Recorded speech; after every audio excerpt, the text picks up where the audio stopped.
Hey everyone, I'm the Real Abab. You're watching the A20 Guardian 100 game analysis. This is run number 64. Let's get started. Alright, starting with a bit of a worse gem today, Sapphire. But we'll make it work. Our options are upgrade a card, Niao's Lament, take 18 damage to transform 2, or lose our starting relic for boss swap. All of these options at the bottom are 2 and 2, or 1 and 1, I mean. This Burning Elite gives us the best path. Interesting. There's also a bailout option this way, should we decide to do something like that. I think we're going to be going to the right here. Regardless, though, the only bad path is this left path. The double shop. Wow. Yeah, I really want to avoid doing that. So I want to go for something over here. How's the enemies? Okay, we can take a quadruple enemy path here.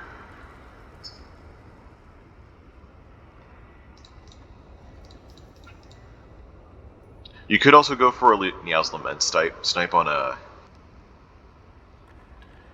an elite, but I don't really like doing that because you miss out on so many card rewards. I'd rather use it to just save HP in normal fights, especially since stuff like small spike slime, tiny spike slime, and small acid slime can hit hard, or jawworm can hit hard. Transform 2. This would be like my mini boss relic option, where you're sacrificing your early game for some potentially later power. Transforms can sometimes be picked up pretty quickly, though. So if we maybe had an act where the top of the act had elites and campfires, and there were none down here, I would maybe go for this. So I would have time to do it, but also be able to take advantage of the transforms. And of course, if the act was awful, I'd take the boss swap, but neither of those are the case. I think since we want to go such an aggressive path, upgraded card is not going to be strong enough for us. So I think we're going to take Niao's Lament and just hit these fights up.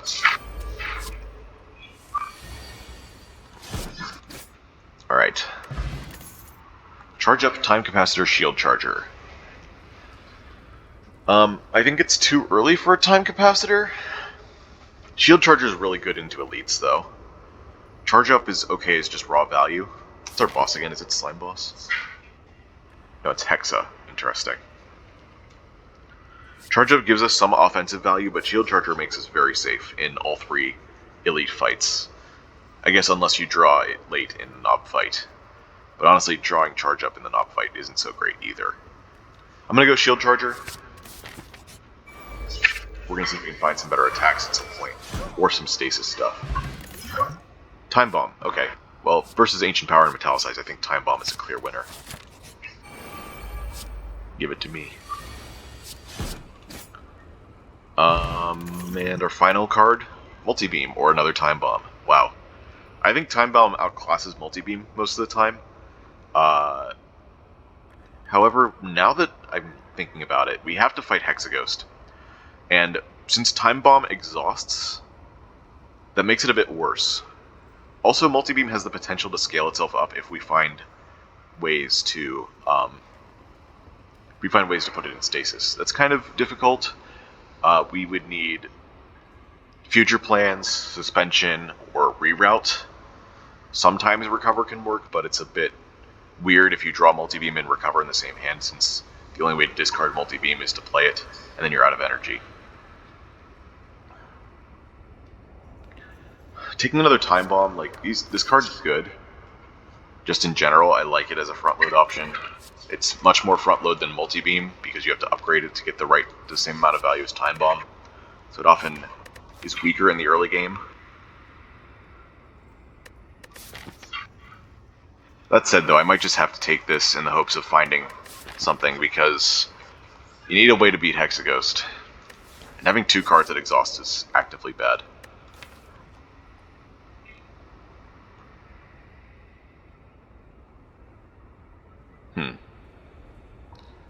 I don't know, I think these both have pretty strong downsides. Multi-beam is just not very efficient.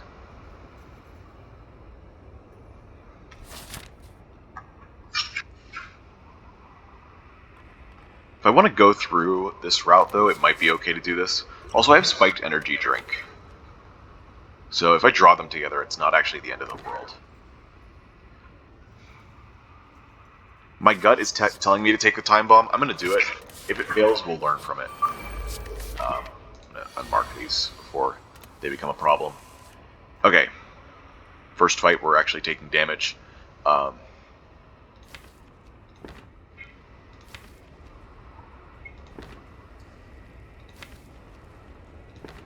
those future turns work out. I don't think we want to use a weak potion, but this generally isn't that strong in the early game. Anyway, like the best it does is against Gremlin Knob. Against sentries it's useless, and against Laga it saves you 10 HP. Which is fine, but like we already have ways for Guardian to completely block out Laga without using a weak potion. So I could use this to save 3 HP this turn.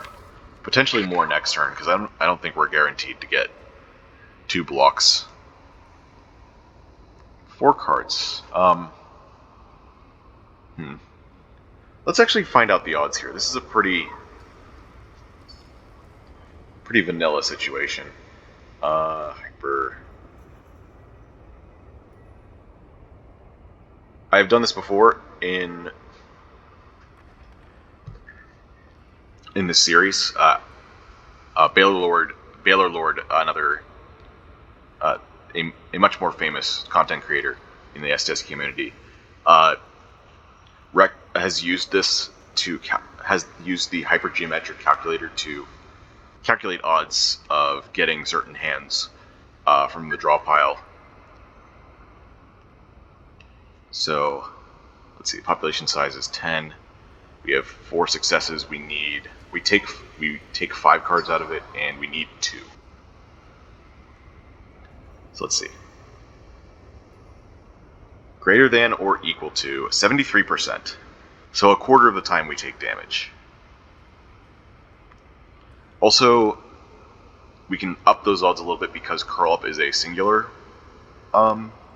hit. Alright, I won't use the weak potion then. I'm just gonna block this again and play 2 strikes, and that's gonna be it. Please give me a good. Okay.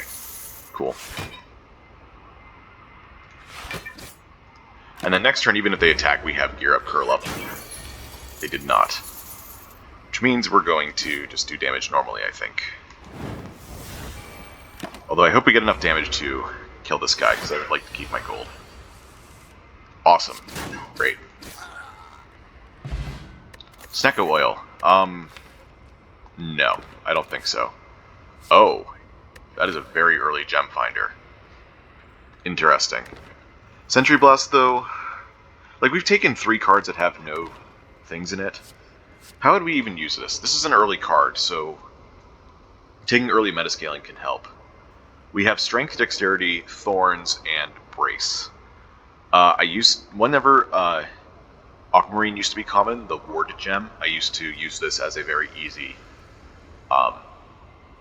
defensive system builder, where I put wards in almost everything and then have a couple of dex gems so that I essentially have 2 permanent decks and then have a bunch of really cheap cards to block with. Especially in attacking cards, so I can do a lot of damage and yet still be pretty safe. Now that's different. I think you can still make a defensive system with brace cards, the brace gems. If you put enough brace into everything, you get more defensive mode. Building offense is a bit more difficult. I don't think putting strength in everything is a good idea. I think putting dex in everything could actually work sometimes. Thorns, I think thorns are actually better to put in everything than strength.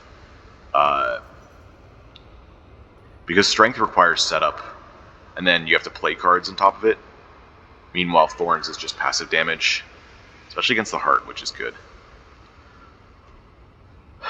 Would I want to take a bunch of thorns for maybe Hexaghost? Is that how you scale? I'm very intrigued by that idea, but I think Sentry Blast is just the safer option here. So I'm going to go with that. Especially because it combos really well with Time Bomb as well. Yeah, I'm not taking Snack Oil. I already have Spiked Energy Drink. Golden Idol. Yeah, I'll take the 7 max HP loss here. Alright, now let's spend some of our HP. I think we just wake Laga up now. Because we have Shield Charger this turn.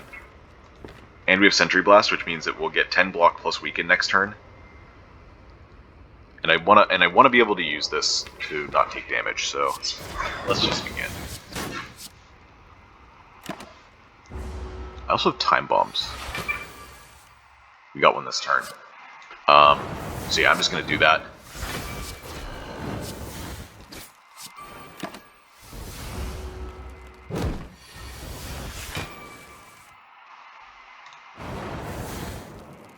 We're not gonna enter defensive here. We're just gonna block normally. Since that also got our brace number down very far, so we can even stay safe. I just now realized we have to beat Lagavulin with nothing but strikes. Oh no. Alright. Am I gonna die because of this? I'm actually kind of nervous.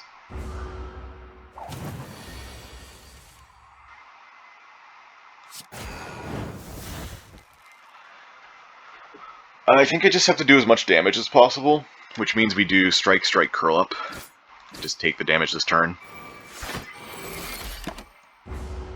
Not gonna use the weak potion, I don't think. Strike, strike, twin slam.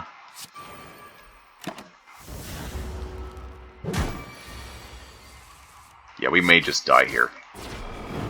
God, that'd be awful.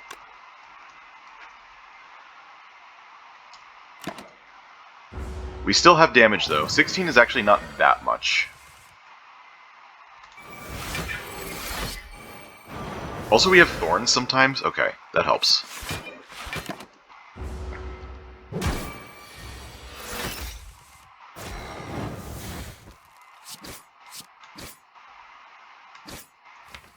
Okay. We need 5 more damage next turn. I guess I could do this and hope for something. I don't think it's going to work though.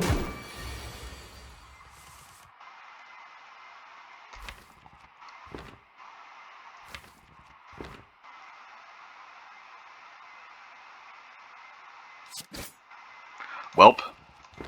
Actually, we can still kill this, can't we? We just have to use defensive mode. Which is gonna hurt, but it's not nothing. God, this has gone so poorly. I guess that's another downside of taking double time bomb, huh? Sheesh. Alright.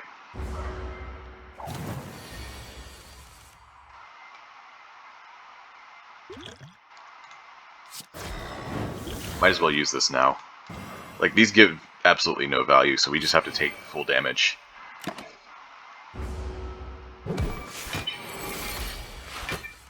We also just have to take Thorns damage. Should have played that defend first.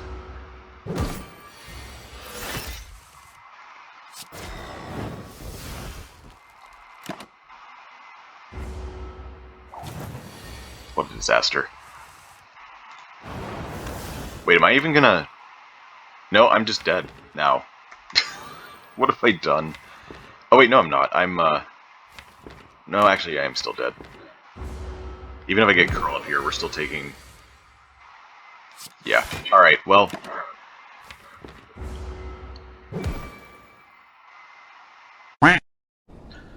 So that happened. I want to take a look real quick. That's not the right thing. What were my options here? Right, just charge up. Ancient Power Metallicize, Ruby Multi-Beam. Multi-Beam, despite it being replayable, would not have been the solution to Lagavulin because its base damage is so low. Sentry Blast, another charge up Gem Finder. Yeah, I messed up with the potion usage, and I messed up with figuring out how well equipped I was to take this elite. Obviously, I was kind of forced into it with the pathing. By that point, I think, I don't remember exactly, but if I had stopped and rethought about how well equipped I was to take each individual fight, I might have been able to figure out that this might not work, at least for Lagavulin. We're probably good against sentries. I don't know about Gremlin Mob. A very important part of killing these elites is having replayable attacks. Those help a lot, and Time Bomb is not replayable. So yeah, we're just gonna do another run. 65. Yeah. Got stuck with the weak bonuses. That is a 4 elite path, wow. Up through here.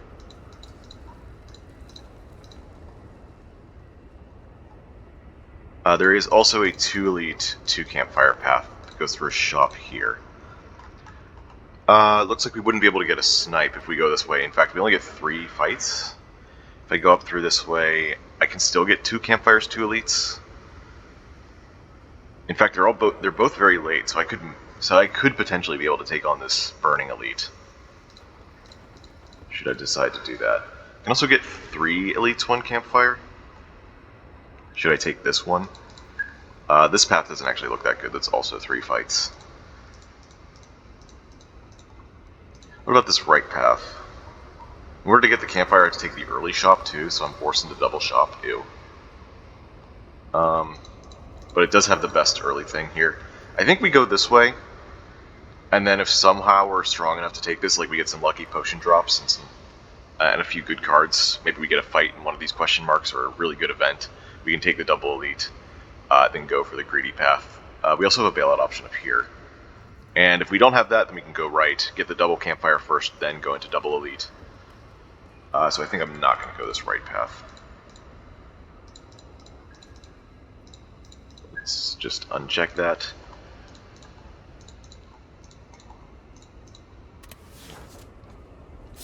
I always take Niall's Lament because that way we don't leak a ton of HP in the early game. Some characters don't need it as much, but I think Guardian does. Okay, first floor, we're not taking Overload or Repulsor. Our boss is Guardian. Yeah, so definitely not Repulsor, not in any world. Yeah, we're just going to go with the 9 damage card. Remove a card early is interesting. I don't think we want 2 random gems, but I will remove a card. Goodbye, Strike. In the early game like this, I do like to take strike removals, just 1. Because even though you do have to kill elites, losing out on 1 strike is usually fine because you'll find better attacks. Another Overload, wow. I think Reroute here, another 9 damage card. This is like, it's very interesting. These are very vanilla 9 damage cards, but they play into each other. It's kind of interesting. I'd thought about that similarity before, but I had never... Ooh, Strength Potion. But I never really internalized the idea of having both of those as early cards. I don't think I've had card rewards like that. Strength Potion with Walker Claw. That's interesting. Maybe that does let us take the Elite Path? I don't know. 14 cards. If this is Sentries, we're in trouble. Probably just want to go right. Do I still take the Walker Claw, though? Prismatic Barrier. Tourmaline.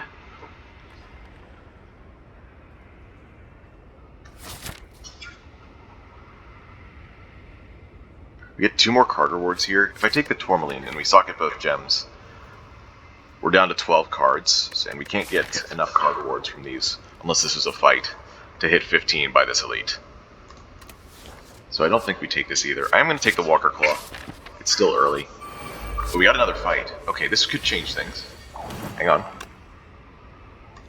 I am going to enter defensive because we know he's attacking next turn, so might as well. I was just going to block with defense at first, but I figured this is stronger. Okay. Next turn I think we have a kill, because Incinerate gets out the strike that's in stasis. Okay, that felt like a lot of damage. Maybe we can take the... Oh! Oh, another one? I don't know about that one. Pre-program's good, but if we're in the Sentries fight, we can't play it until the second... Unless it's the last card in the... No, we can't even play it if it's the last card in the deck. I don't think I'm comfortable taking a second Walker Claw. I've done that before, taking 2 Walker Claws without any strength support in the early game. Obviously we have a strength potion, which justifies the first one. But taking 2 really crippled me for Act 2. That was an episode where I died to Gremlin Leader. Sorry for the spoilers. Tourmaline could also be okay. I think pre-program, though, is really good. Just have to wait for it to really happen. With these potions, I am very, very tempted to go this path. I think sacrificing a couple upgrades is fine, as long as we get all 4 elites from it. Or we can still get an upgrade here. And by sacrifice upgrades, I mean resting here. We do have to take a card, though, so I think we are just going to take a pre-program and have that be a Curse in a Sentries fight. Hopefully this isn't Sentries, because I think these potions benefit us more in the other 2 fights. It's Lagavulin, okay. Can't play Reroute this turn unless I want to start. Let's see what's in our draw pile here. Okay, we can put that into stasis for a few turns from now. I think that's fine.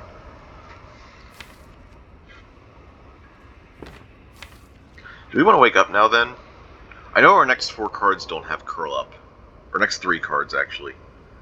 So we only have a 2 in 5 chance of drawing Curl Up next turn. Actually, if we draw Curl Up, we just want to play it.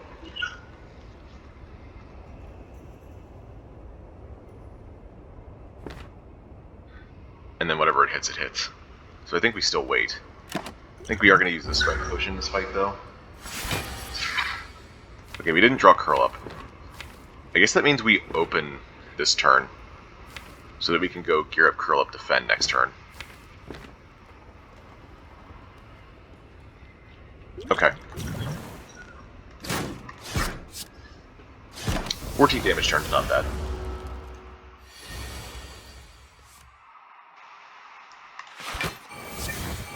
Alright, now we're safe for basically this turn and next turn. Let's get this out of the draw. I'm going to do as much damage as possible. Minus the Fear Potion, which I'm saving for Knob here. I'm going to reroute Incinerate, because it will accelerate itself once, which is a nice little trick.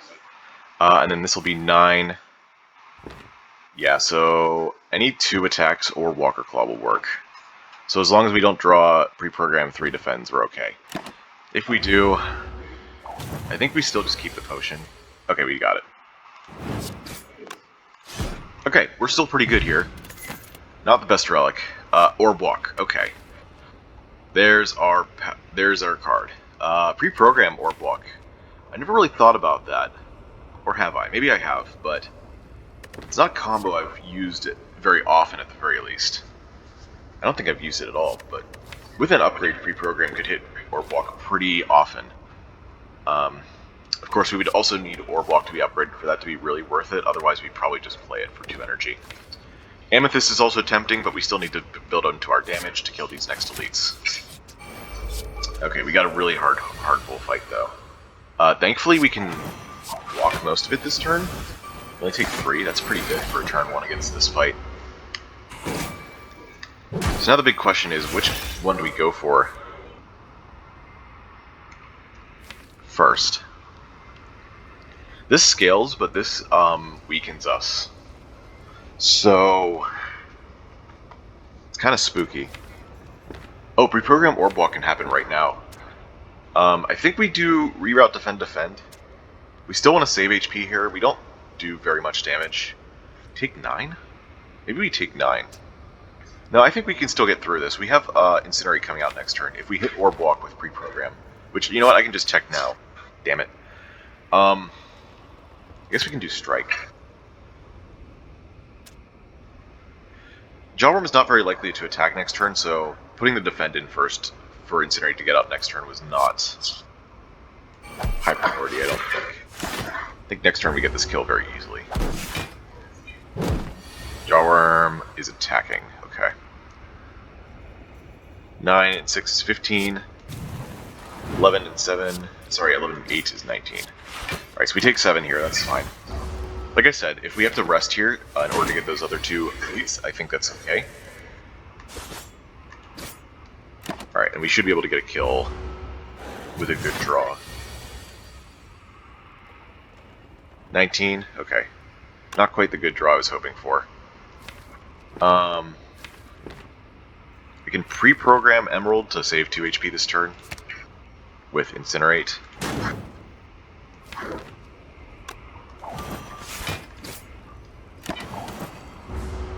Okay. I guess our good turn required us to draw both attacks there, but it's fine.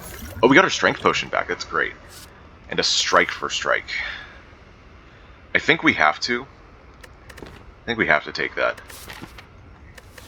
It's just too good damage to pass up. And we have a Vulnerable Potion that we want to use. Also Sentries. Okay. This is going to be our Fear Potion then. Ooh. I don't know if I wanted to wait a turn to do that. I don't know, I'm hoping that this fight doesn't take that long. Looks like we are gonna have some pretty bad draws here, though. Maybe I should have waited then. I'm gonna take 11 damage here to enter defensive. Hopefully not waiting doesn't backfire here. Wait, how much damage is this? 16, 20, 25, 37. Next turn with Walker Claw, we actually have a kill, I think. 21? Yeah, 21 plus 22 plus 3 from Thorn, so I don't have to waste HP on Strike for Strike. So that's cool. Alright, 19 HP. I think that's actually well within the realm of resting to take on the next 2 elites, especially since we have our Strength Potion again. Ooh, and we got a great relic. Another good potion. Or another acceptable potion, I guess. Floating Orbs. We have a lot of stasis already. We have a loose emerald and a pre-program. Actually, the loose emerald's not going to be loose anymore. This is more damage, and I'm already leaning into strength. Might be better to just take Temporal Strike.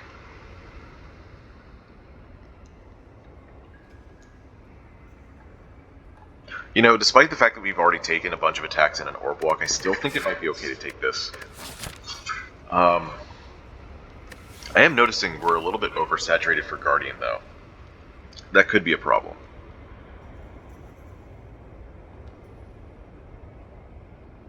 Actually, I have to also think about which gem slot this goes in. Gem socket this goes in. For Guardian specifically. Mining for gems has just become very viable, in the long run at least. I think in the short run we're still going to die if I do that, taking on all of this. I do have to be careful about taking too many attacks against Guardian, though.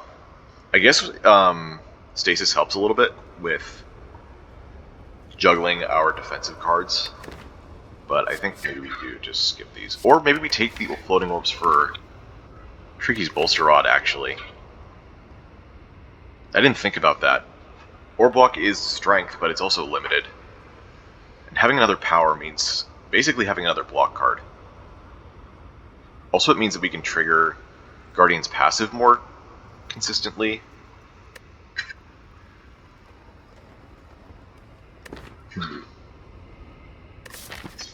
I think this does help us in the short term as well. So if I'm going to take more damage, it's probably better to take this than Temporal Strike, actually. Huh. Strawberry, I will absolutely take that, especially since we're going to rest here. That's even more HP. 24, we're up to 50? Yeah, we can... I have good faith that we can take these. Even if we take a bunch of damage here, I could bail out. So, let's see. Where is this going? 4 attacks. I think means we put it in pre-program. because Guardian is not very forgiving when it comes to attacks. So if we're going to use extra dexterity, we should put it in pre-program. Also, we have a way to put pre-program into stasis with reroute. We can reroute pre-program and then get that dexterity on multiple turns. As much as I usually like to put it in something like a one-cost attack in order to pair it with block cards, I don't think we can do that here against Guardian. So I'm going to go with pre-program. We're going to rest. Alright, we got sentries. I think we are going to use the strength potion here. Turn 1 defensive mode entry is pretty good, though.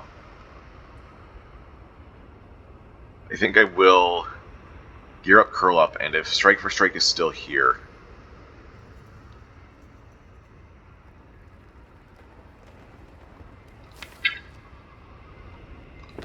I play it. Am I sure I want to use Strength Potion? Yeah, I'm pretty sure. Strength Potion's really good in this fight. But it's also really good against the Burning Elite.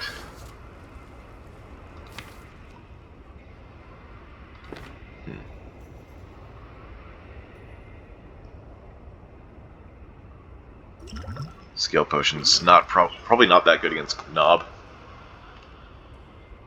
as well. Is there a way that this is better? A lot of Guardian skills are just situational things, and I think you can even get gems from the potion, which isn't great. Is there any world in which I reroute Curl Up? I mean, I guess keeping a card for later is okay. It's just that we don't have very much Brace. Oh yeah, that's also why we're struggling against Guardian. Maybe if I had more Brace I wouldn't be so afraid, but we don't.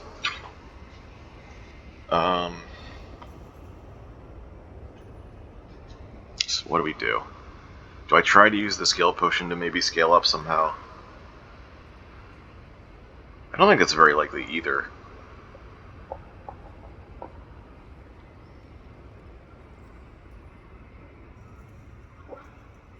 As much as I want to keep the Strength Potion for the Super, I'm not sure I can. I may actually save the Scale Potion for the next fight, the hallway fight. So if I'm going to save that, then I might as well free up a potion slot in case I get another potion. Rerouting Curl Up, as much as the Brace doesn't matter, putting another card into stasis isn't a bad idea. Or maybe it is, because by the time whatever card comes out, we'll have dazes, so it might not matter. I guess you draw through the dazes one faster or something? I don't know.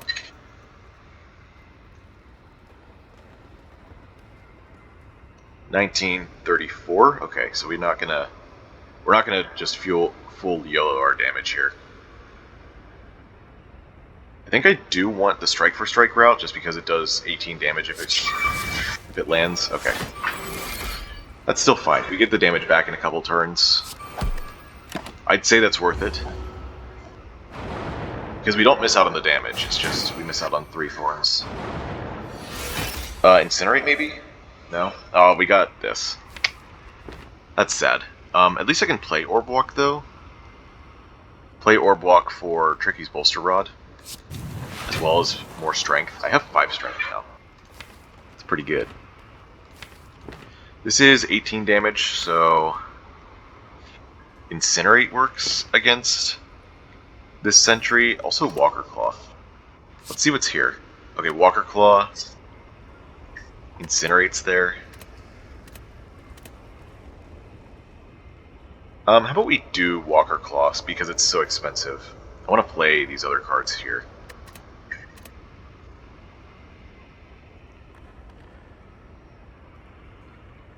Do I want to play Floating Orbs that badly? Not really. But I don't think I have the energy to play Walker Claw.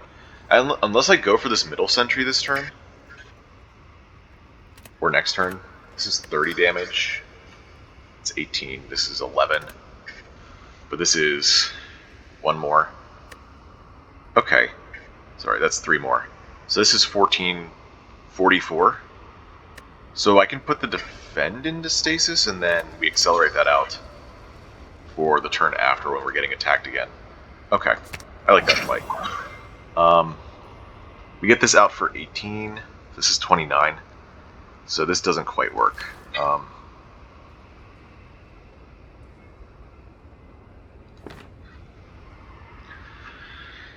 I think I still want to do damage quickly here.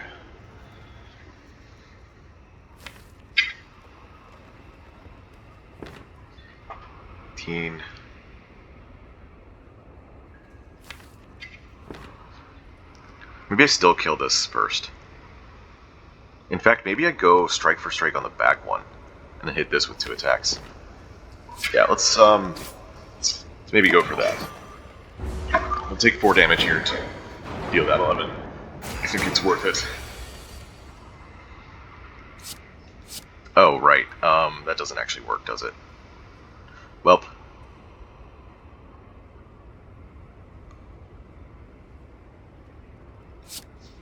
That's fine. We'll have a free defend in our draw pile, it's okay. Next turn we have strike, but we're not guaranteed anything else. Attack-wise, yeah, I'm just gonna go for this one. Oh, I could have saved 3 HP, whatever.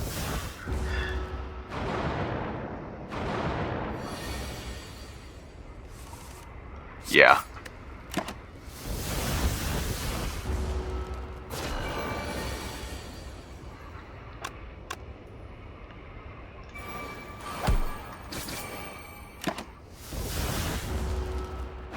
Please give me an attack. Or curl up, that works too.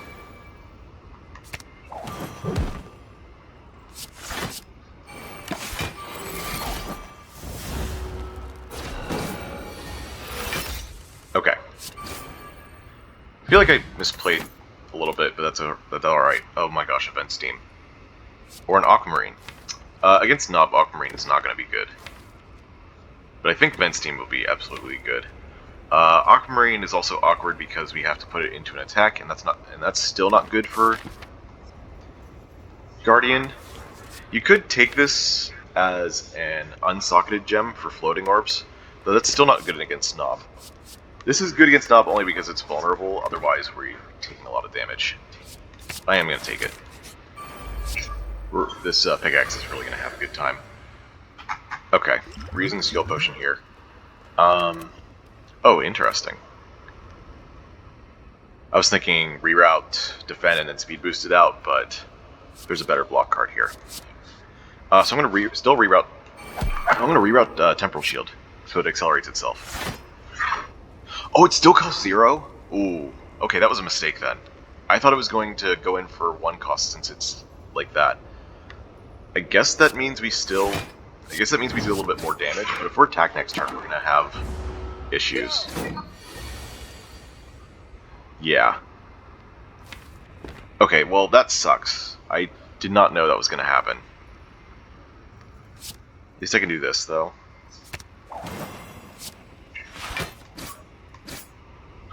Did not have enough damage this turn.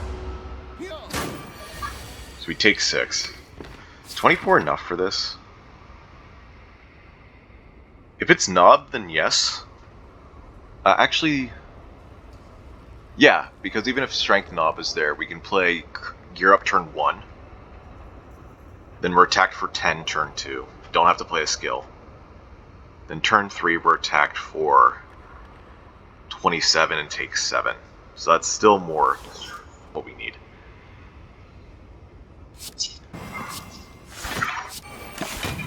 I did not mean to do that, but thankfully Turkey's Bolster Rod had my back. Are you kidding me right now? Well, I can still completely full block this, so... Oh, we even got that. That's cool. Alright.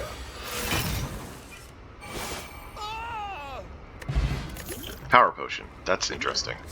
And there's our rare for the act, Ancient Construct. I don't think so. Taking a Quartz is really tempting.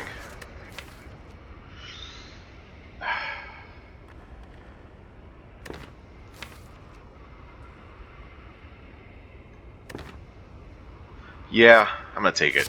That does actually help against Guardian, because as soon as we socket it into Vent Steam, we're a little bit safer. Alright.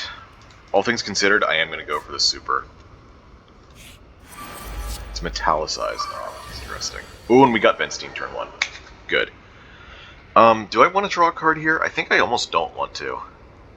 I think I do want to use a Power Potion, though, since we have Tricky's Bolster Rod. Stasis Engine, Future Plans. I think it's Future Plans. Future Plans is going to give us a lot of good value.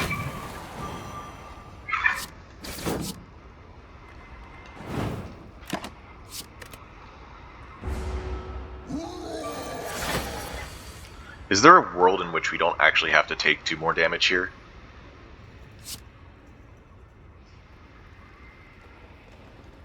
Wow, we have Nunchaku here. So I can still do this.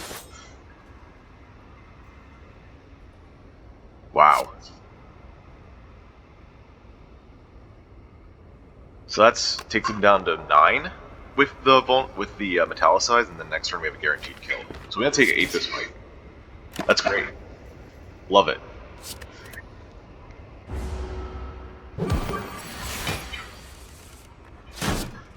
Alright, I love going the greedy route and it paying off. Potion Belt, after we used all those potions. All things considered, we did not find, like, any defensive cards this act. So I'm just like, what the fuck am I supposed to do? Clone, actually? We could clone a defend. I am that desperate, but I think it is actually the correct option here. It does also have synergy with Ore Block, as well as our 0 costs. Quartz especially. Although we're going to socket that anyway, so maybe not. But yeah, as soon as we get any kind of defensive card, we can just do that. I am going to have to rest again, instead of upgrading. But I think that's still okay. None of these upgrades are screaming at me to be prioritized. A lot of them are just damage. We're going to need Walker Claw eventually, or Vent Steam, maybe Ore Block. I'm going to go with Clone here. Alright, give me something good. I don't think that's good.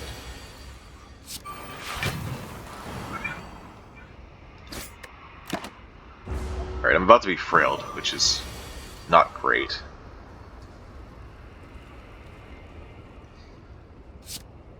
$27 and 15 is 42. Takes it to 19. We don't have to take damage for that. We also have 1 strength, so 776 is 20. So we can kill one of the slimes if we need to. Might be better to use Curl Up this turn, though.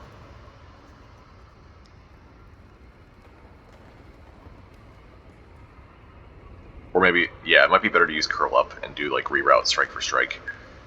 Or maybe Strike for Strike, reroute Curl Up. Ooh, I actually like that play. Rerouting Curl Up means that if we get Incinerate, then we enter defensive. Okay. Okay, but we have Gear Up anyway, so contingency not necessary. Okay, we didn't even miss.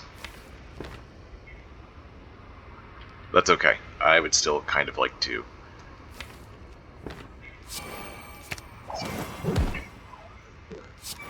Forgot about that. 7, 7, 10 is 24.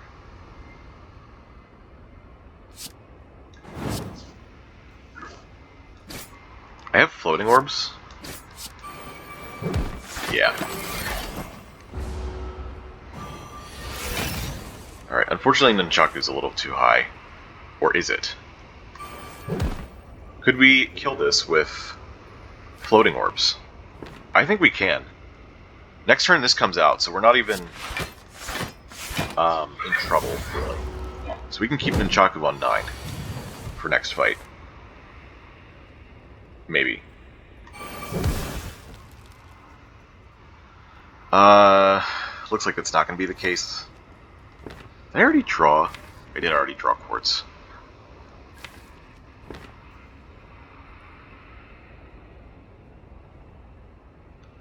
That's a little unfortunate. I can't believe it attacked again. This thing has low chances to attack.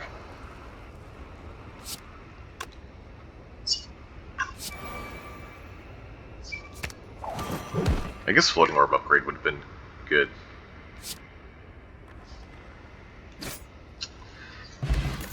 Oh well, a recover. That's exactly what you need. That's exactly what we need. Alright, Quartz right into Vent Steam. It's the only non-offensive card that we can put that into, and Vent Steam with Quartz is already pretty good in my opinion. Alright. I'm gonna rest again, because making sure that we don't die to Guardian's first hit, just in case things go badly, is really important. Okay. Gear up, curl up, strike for strike? Yeah.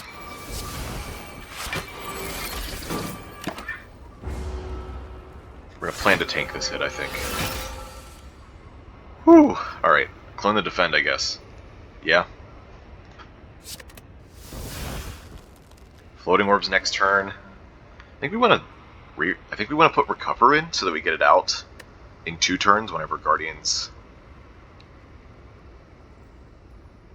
in defensive mode. That makes sense.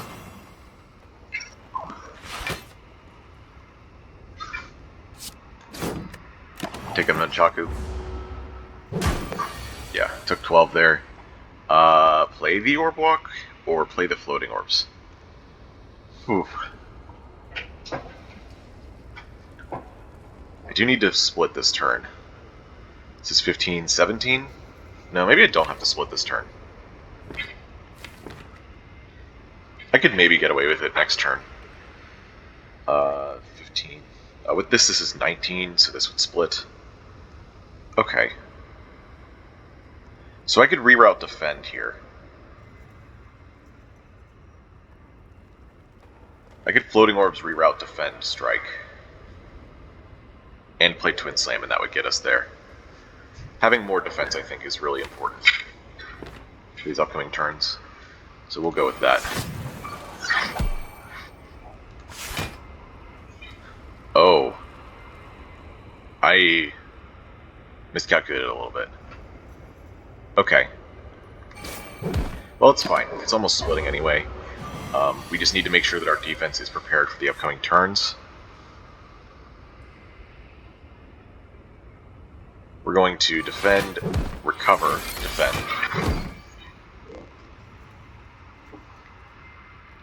Then I guess Walker Claw strike for strike? Yeah, that still does some damage. Alright. Now we're going to need these defense to carry us a little bit. Okay. Alright, this turn is going to be a little scary. Okay, we got pre-program and the other defend. Awesome.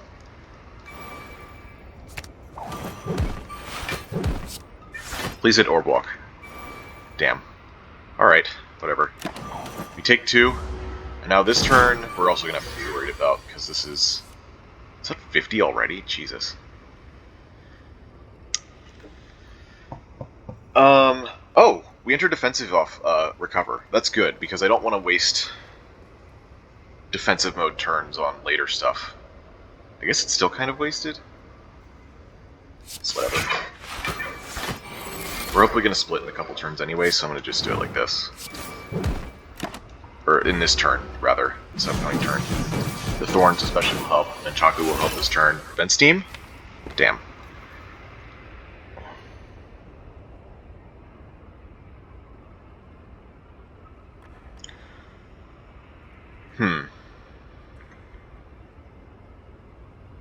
Okay, I think Orb Walk, strike, reroute, defend is our play.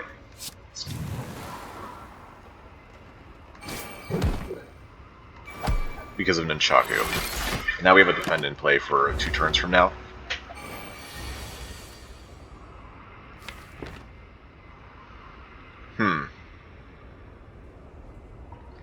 I don't need pre-program yet. Or maybe I do, so I can play strike for strike. That's a thought. I was thinking about keeping this for next turn, though. So that I could have a better chance at block next turn with extra dexterity. But I guess it's only a 1 in 3 to hit anyways, so...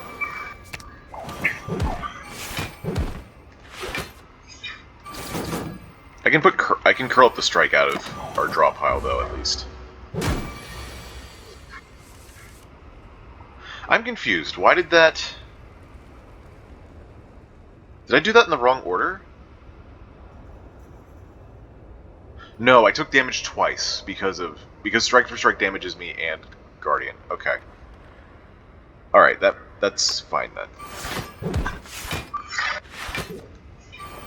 Okay. And this turn is going to be big, so I don't think we have to worry about this. Do we? Some Vent Steam. This is another 17 damage. Well, I know I'm playing that, so... 39. Oh yeah, we have enough. Absolutely have enough. So I don't have to worry about blocking this turn. I do split, though, and get Walker Claw a little bit closer. 12, 13, 13 is 38, so I have to play Incinerate. So I can't recover anything for next turn either. Okay. Well, this is going to have to be like this, then. Alright, I think we win this, though. As long as we don't really whiff on our draws. I can even make it... I can just win right now. Although I want to take up Nunchaku a little bit, so I do Defend, Incinerate, Walker Claw. Okay! The rest was necessary both times. Laser Turret, Fierce Bash, Time Sifter. Not what I wanted to see, I'll be honest. After all that, you'd think we'd be rewarded with something more. Although I guess going for 4 elites is kind of its own reward.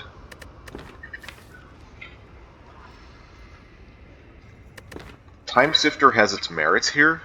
Surprisingly, we have Pre-Program, Clone, Recover, Curl Up, and Reroute. And it's a power for Tricky's Bolster Rod.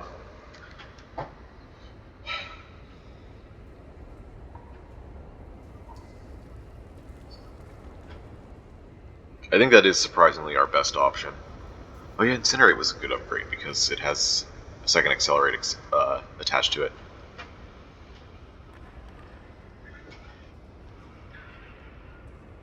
But anyway,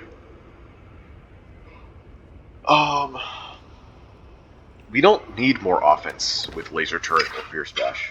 And Fierce Bash is just kind of a bad idea anyway. Although we do have some alternative ways of putting it into stasis with Pre-Program and Recover.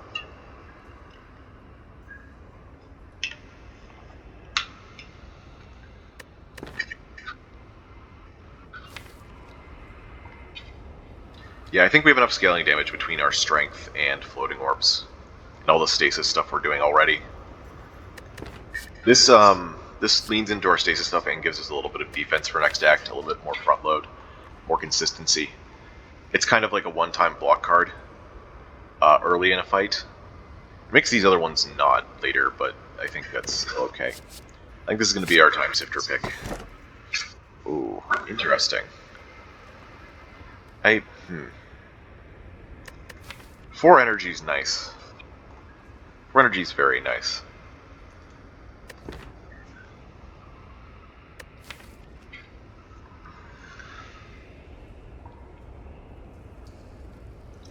You know, I've been wondering recently if Pyramid's bad on Guardian because of stasis. You can already sort of keep cards for later.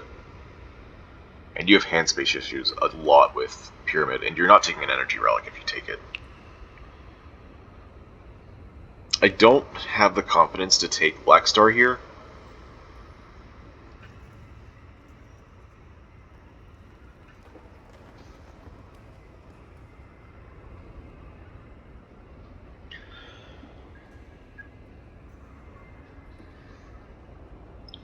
I don't think our offense is front-loaded enough.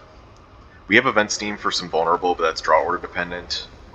We have some strength, but that's more setup. Our best attack is Strike for Strike.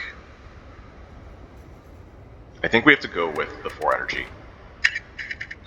Which is fine. We don't have a downside until our second draw, and I think we can find ways to handle that.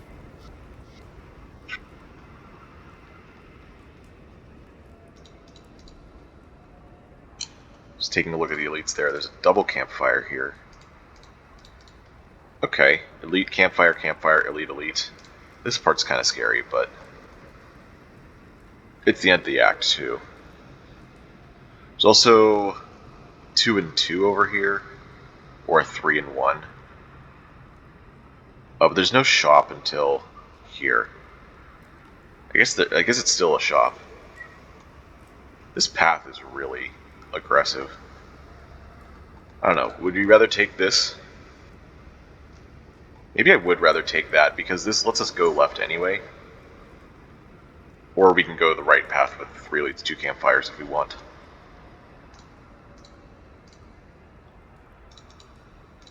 Yeah. Also, cashing in our gold right now is going to be huge for us. Do we go for fights? I guess we can choose after we do this. I want to fill up potion slots. That's a big thing here.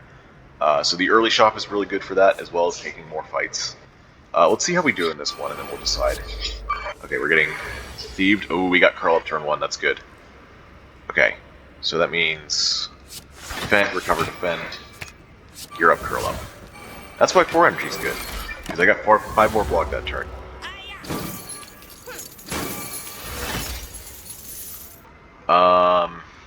Can we kill here? Any of them? 19, 28, 37? Not quite. I guess there's a world in which Vent's team draws a good attack. Nah. I think we're relying on Vent's team to draw a defend. We do get to use Time Sifter for block. I think I still want to target this, though. We got Floating Orbs instead. That's even better, I think. 21 and 10 is 31, so still not enough. Oh, I didn't realize I had Nunchaku. If I'd done the order a little bit different. Still not enough, though. It's only 41 damage. We're going to have some stuff next turn. We're going to have a really big next turn, so I think we just strike twice. Take our 6. Oh, interesting.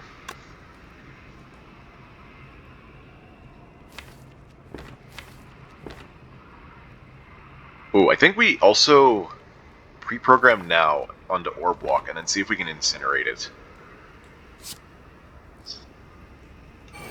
Yeah. Okay, we hit that.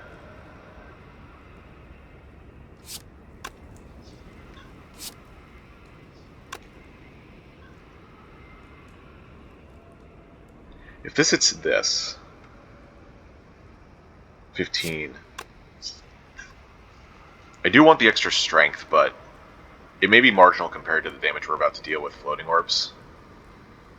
Do I want to maybe reroute? Oh wait, no, hang on, defend. Incinerate, defend. If those both hit this, that's 8 damage, takes it to 17. That's not quite it either.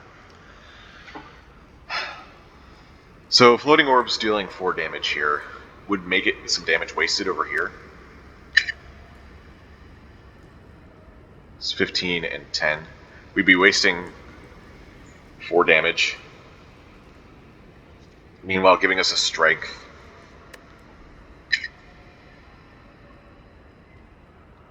Gives us 1, 2, 3, 4, 5 damage in return. I guess that's better. Alright, let's take the risk then, I guess. Okay. It's 21.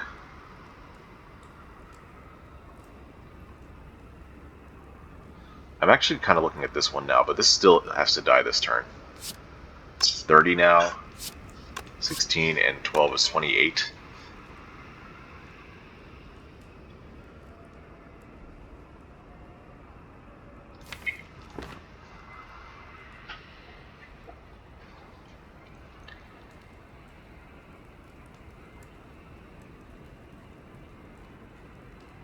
Okay. We're going to do this to get another 4 damage next turn. I want to be able to redraw this. So, please tell me we have enough here. I think Twin Slam does it. Yeah. Okay. We get to keep all our gold, which is good because we're going to a shop. Another pre-program, and this one's upgraded. It's a second chance at orb walk. Wow.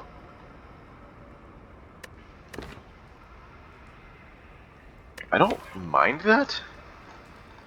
It's a little bit awkward in Act 2 because of the because it's a zero cost card that doesn't do anything this turn. You're losing out on a bit of front load, but I think having 2 pre-programs is just so powerful. I think I'm going to take that. We also didn't get a potion there.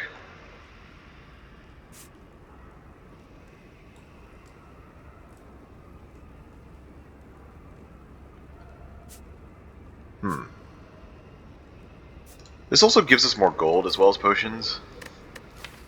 But we did eliminate... We did just eliminate a fight that doesn't... Well, actually it does attack you turn 1. Never mind. So we got 4 fights left. We got Cultist... Sorry. We got Chosen. Sphere Guardian, which is baseball.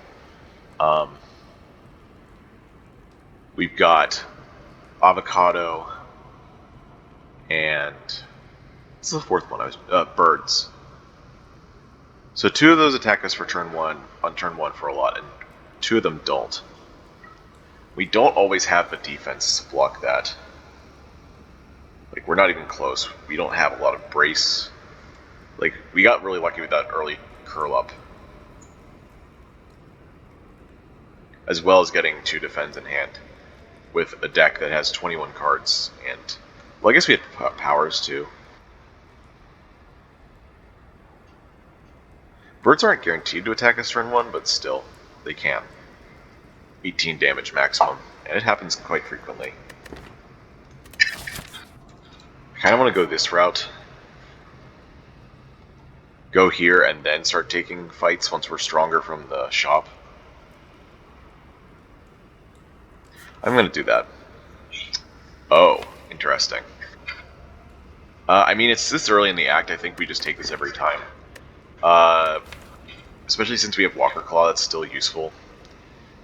Necronomicon, maybe not actually that good. Enchiridion means we always get 6 block turn 1. Nelre's Codex is boring. I guess maybe since we only have 1 2-cost card, it's possible that this isn't worth taking. Necronomicon usage is usually my evaluation. It's how I evaluate this. It's how well I can use that, because if we roll into it, then it's not going to be... Then that determines how good it is for us. Meanwhile, Enchiridion and Nilre's Codex are almost always good. I think we don't take this.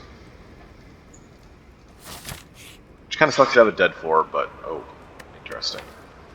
Well, we're lacking in defense, right?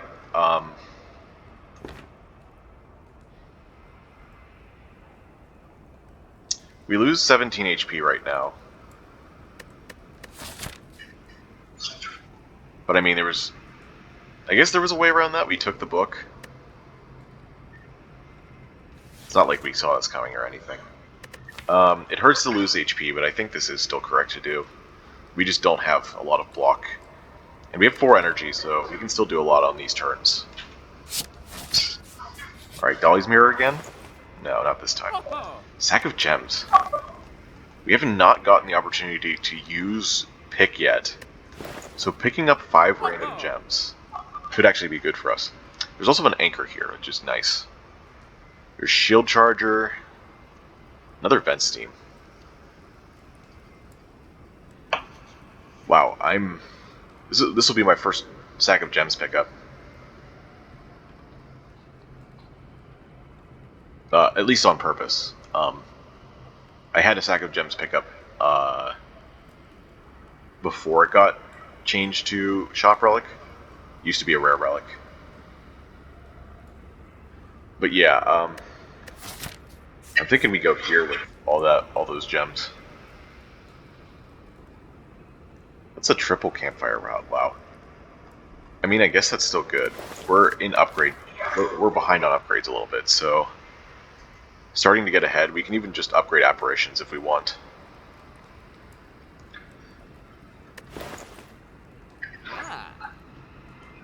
Let's see. My ideal pick here would be... Anchor, Sack of Gems, Shield Charger, card remove. 162, 171, 50, 75. 161, 172. I don't think we have enough. 75 plus 50. We're 3 short, I had a feeling. We also want potions, but these potions kind of suck.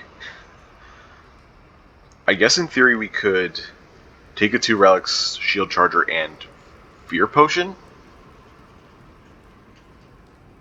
That'd be pretty good.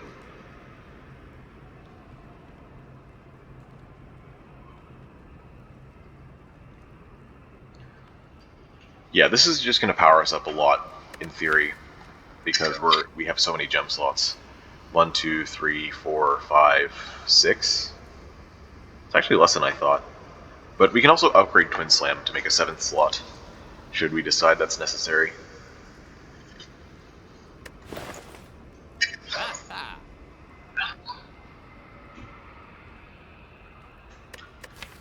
Card remove. It's also pretty good though, especially with Apparition's deck. But I think making our deck more efficient is going to be really good. It also means we don't have to waste campfires, huh? Alright. Let's see what we get here. Oh, I got an energy a gem. Yeah. Okay, so we can make Vent Steam a cantrip if we want. We also got Frag Gem, Tourmaline, Sapphire, Aquamarine. Frag Gem in Twin Slam seems pretty good.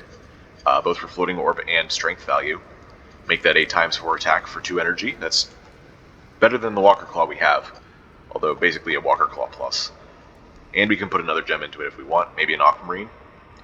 Makes sense if we're spending 2 energy on attacks to also have that. Although, it's kind of funny to have to... It's really funny with Floating Orbs, but it's also kind of weird against the Heart. I guess technically the Aquamarine is positive, or at least neutral. I don't know, we don't have to plan this out immediately. I think in life after these gems though, we still keep taking the other stuff. Take the Anchor and Shield Charger and the potion. Yep.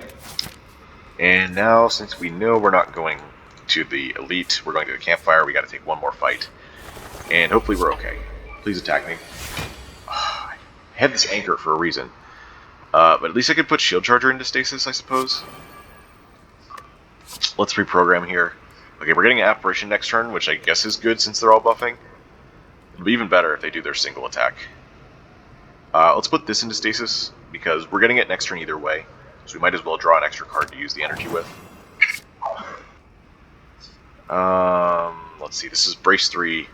This will put us in defensive next turn, if I do Gear Up Recover. So yeah, I'll do that. I'll even bring back Program. Okay.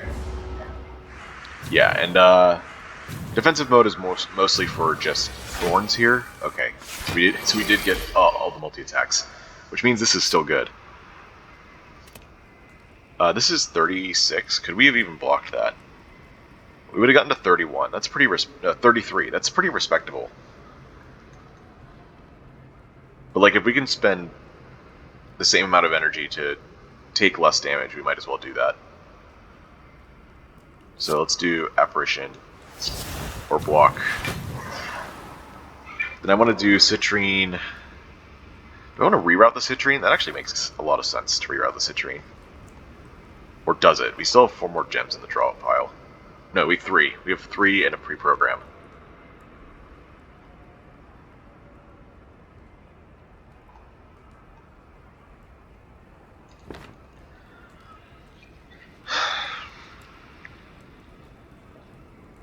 All the birds are taking 18 damage this turn, which is nice. Would I want to reroute pre-program in any world? I guess so. There's not a lot of stasis left in the draw pile.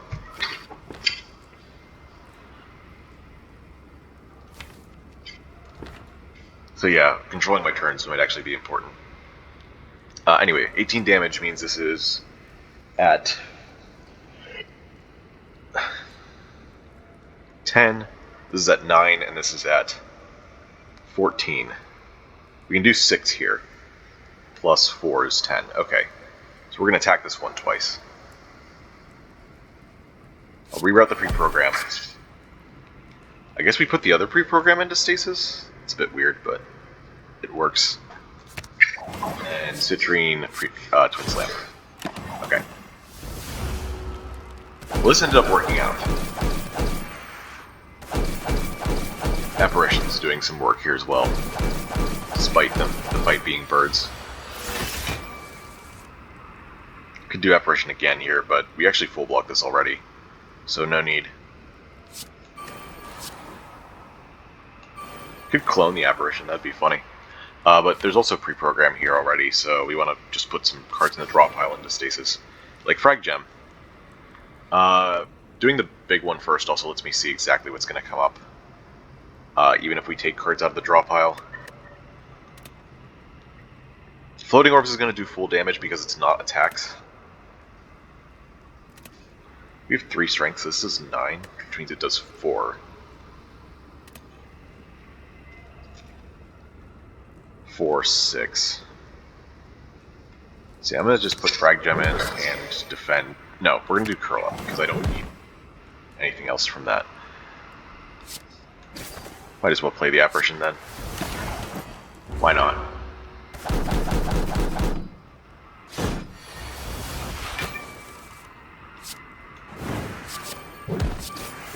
Oh. Welp. Sentry Blast. Interesting. Taking up a stasis slot is not my idea of fun here. We also have Apparitions already for some defense. Although this is sustained defense with Weaken involved, and it also synergizes with Floating Orbs and our strength. It's just a little much in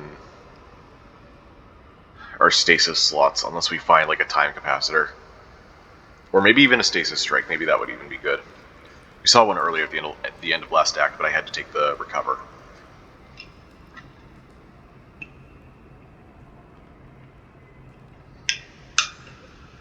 So, Time Sifter also doesn't interact with it favorably because it only takes 1 turn to come out. So it's not like we're clearing up stasis slots that much faster. I guess it's clearing out the ones in the 2nd and 3rd slot, though. We still have a lot of time to find one of those 2 extra stasis slot things. There's even a chance we find it in Act 3 from one of the Rare Relic events, since Cryo Chambers and Rare Relic. So the chance isn't 0. We could also do Charge Core. Charge Core for extra draw is kind of nice. What's our attack density? Just these 8? Wow. We took 4 and then we didn't take any more. We technically have 31 cards, but we're about to get rid of 5, so we're at 26. Both of these help with that. The extra draw, like I said, is nice too. It doesn't go positive until 2 turns after playing it, which is kind of a downside. Having more cards per turn, though, is still good.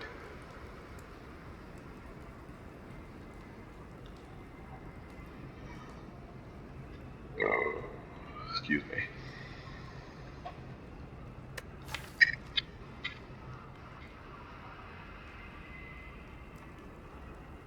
Could also make a case for the suspension since I have a Citrine. Would be draw 1 and gain 1 energy when I upgrade it. I think putting it in Vent Steam is fine though. I could also make Twin Slam essentially a free 4x hit, but I think Vent Steam with the draw is going to be our top priority there. Making sure that it's not a dead card, making sure that it sets up our turns properly. I think we have to take the Sentry Blast, and then just wait for help later with it. Okay, Frag Gem is going to go into Twin Slam. Citrine is going to go into Vent Steam. Tourmaline, Sapphire, and Aquamarine. We don't want Tourmaline and Strike for Strike. The Thorns come in after the enemy attack. Reroute might like having some block attached. Incinerate might actually be a good idea for Thorns since there's a chance Strike for Strike's in stasis. And also whatever block comes out of stasis could also help with the Thorns. And then Brace can go and Strike for Strike. That makes a lot of sense. Alright, so Thorns and Incinerate. Yes. Brace and Strike for Strike. Aquamarine and Reroute. And we leave our 0 cost open for potential another potential Quartz or a Dex Gem or something like that. And now we upgrade. But what to upgrade? We actually get like 3 upgrades in a row. Our next floor, not actually, but is there any world in which we want to actually upgrade these apparitions and not use them? I don't think that happens very often. I think Orb Walk, Vent Steam, Walker Claw, Incinerate are all good upgrades.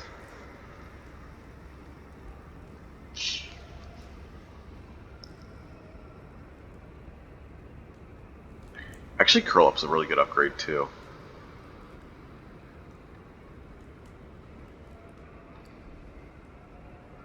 Having control over stasis, I've said a lot of times, is really important. I don't know though. I could upgrade Orb Walk here, and then if I get like a War Paint or Whetstone in one of these, then then it has a higher chance of hitting something good. Like Whetstone hitting 2 of these 3 would be the dream. And War Paint doesn't have a lot of really good upgrades, but still has some good value ones like Vent Steam, Curl Up, Clone, Shield Charger. I guess any of the defense getting more block is still good. Okay, so let's go with Orb Walk first. Right, unless I'm trying to... I don't think there's any way to increase my defense unless Curl Up upgrade is worth it. Is there a world in which Curl Up plus Sentry Blast is the play? For as much Brace as possible? That could actually be the play. I am very low on Brace. I might just end up taking like an Evasive Protocol or something. If I'd gotten Revenge Protocol from the last boss, I would have taken it, I think. At least over what I was offered. Spirit Shield probably wins out on most things, and so does Construction Form. Yeah, I'm going to just go with the Orb Walk upgrade. I think we have enough support for it to go into stasis pretty often. Bites? No.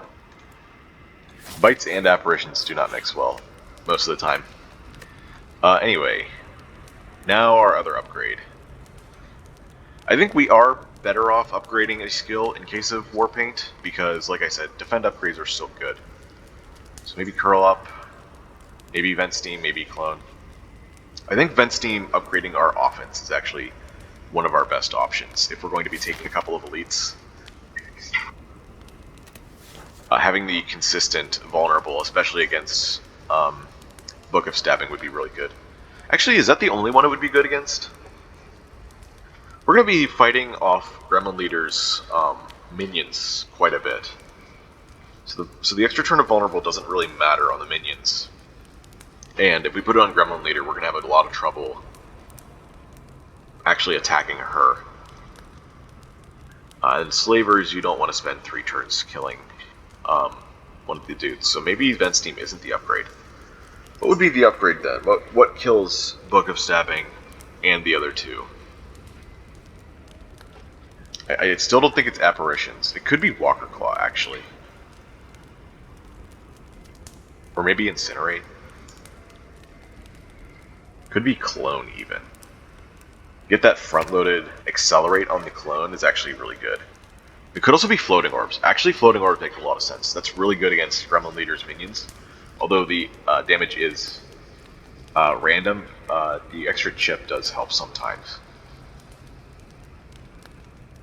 Yeah, and that scales up. That scales us up so hard. Okay. Orc Outcome. Yes, actually. It's a bit late, but with apparitions, we don't really want to be blocking on those turns. We want to be doing our other things. We don't have a lot of block cards. We have Recover, Shield Charger, and 4 Defense. I guess our biggest problem is defensive mode. Having Orc Outcome for apparitions might just be a little greedy, though. That's saving 1 HP.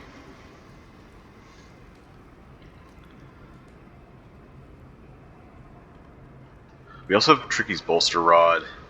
We have Shield Charger. We have defensive mode. We even have Anchor. Okay, I'm gonna skip it. Okay, so we didn't get any of those Whetstone Warpaint things. So now we've got our last upgrade to think about. This is innate, not happening until at least the campfire before second boss. And I don't think it's going to even happen for a while anyway. Curl Up upgrade. There's only 1 more damage. The Accelerate Twice is nice, but I don't think it's necessary yet. I don't think that's great either, because we still have Strikes. And we don't have a gem for this. Maybe it's Walker Claw then. That also puts us in range to kill gremlins, as well as be good scaling for. Oh yeah, this is our upgrade. This puts us in range to kill gremlins as well as slavers, and be good scaling damage for Book of Stabbing. So that's gonna be it. Okay. 3 hours of problem solving later. Sheesh. 83 gold's not that much. I'm about to fight 2 elites and another heart and a hard pull fight. I did get my 2 easy pull fights, so now this is gonna be a hard pull. So that could be like, what do you call it? Did they take another card? Sentry Blast Strike. I don't think I kill these very quickly either. Although apparitions will help. I don't know if I've ever fought these guys with apparitions ever in my career in this game, now that I think about it. I remember every fight against these guys has to go like really fast. I guess worst case scenario, we have Swift Potion. Weaken turn 1 is really good against the Slavers and Book of Stabbing. And if we're unlucky, also Gremlin Leader. Although I'd rather her attack 1 than other turns. Also, we have Anchor this turn, so we're not only taking 2 at maximum from Pointy. Okay, I'm gonna fight. I think worst case scenario we have to use the Swift Potion. We got Vent Steam. Play the Orb Walk, I guess. Okay. Yeah, I'm gonna play the Orb Walk and Strike for Strike and Recover. Unfortunately, since I have block, this actually doesn't put me in defensive with Curl Up.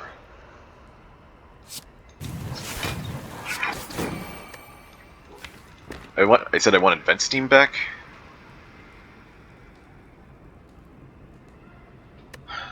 Do I maybe want Strike for Strike instead? No, Vent Steam is better.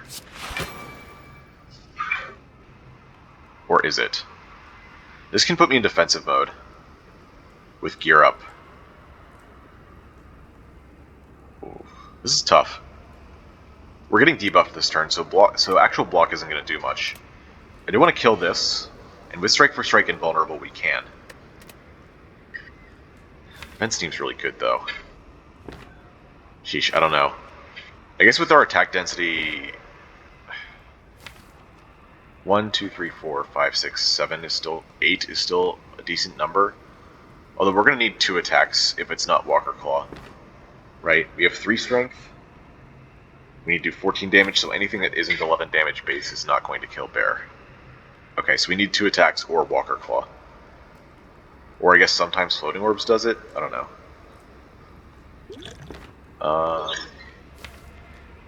I'm kind of just figuring out which one to do for Incinerate, really, because nothing else has a good chance.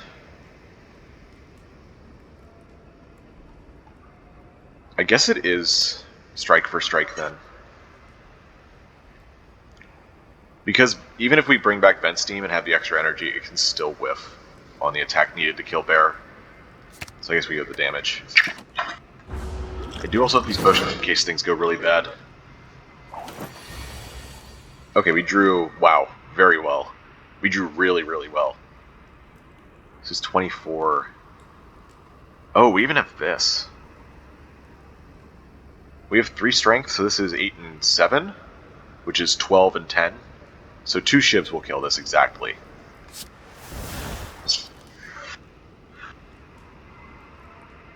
Should I have taken damage to enter defensive, actually? That's a thought. Maybe I can kill one of these, though. We're doing shivs on Bear, so this is 8, 8, 12, it's 28, plus 16 is 44. Right? Is that right? That seems like a lot.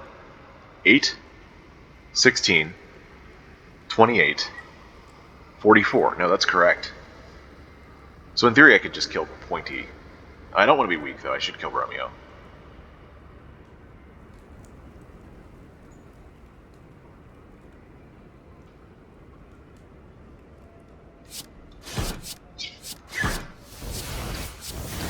No, Bear. Also, Pointy takes damage from Thorns here, which is cool. Oh, we don't even take damage from Strike. That's nice. Oh, wait a minute. That bracing, maybe we could have entered defensive. Okay, so I take 2 damage, that's fine. Let's just get Shield Charger for the next couple turns then. Okay, this went well. We took a lot less damage than I thought we were going to, which is always nice.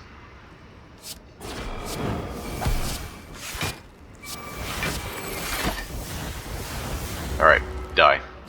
Oh, Nunchaku's on 9 too. I need to keep a closer eye on that. There's our red mask, and there's another recover? Do I take another recover? I think so. Still feel like our we're a bit oversaturated, but we do need our defense by the time we get to Champ. It's gonna be tough to block. We're gonna have to. It's a good thing we have a lot of damage for Champ. Is having another recover a good idea, though? I guess the extra brace is also worth it. Do we now take Charge Core for Champ? I don't know.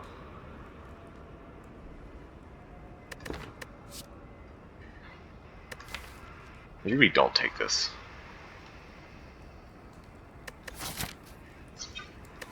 I'm gonna skip it, actually. I think this oversaturates our deck with Stasis, and if we draw this against Slaver's turn 1, that's not good for us. Like, we already have 1, we don't want to do that. We don't have 1 double those chances. Okay. This is an indirect way of doing the thing I usually do, where I put Quartz into pre-program. Now I can just pre-program... Ooh, there's Apparition coming up.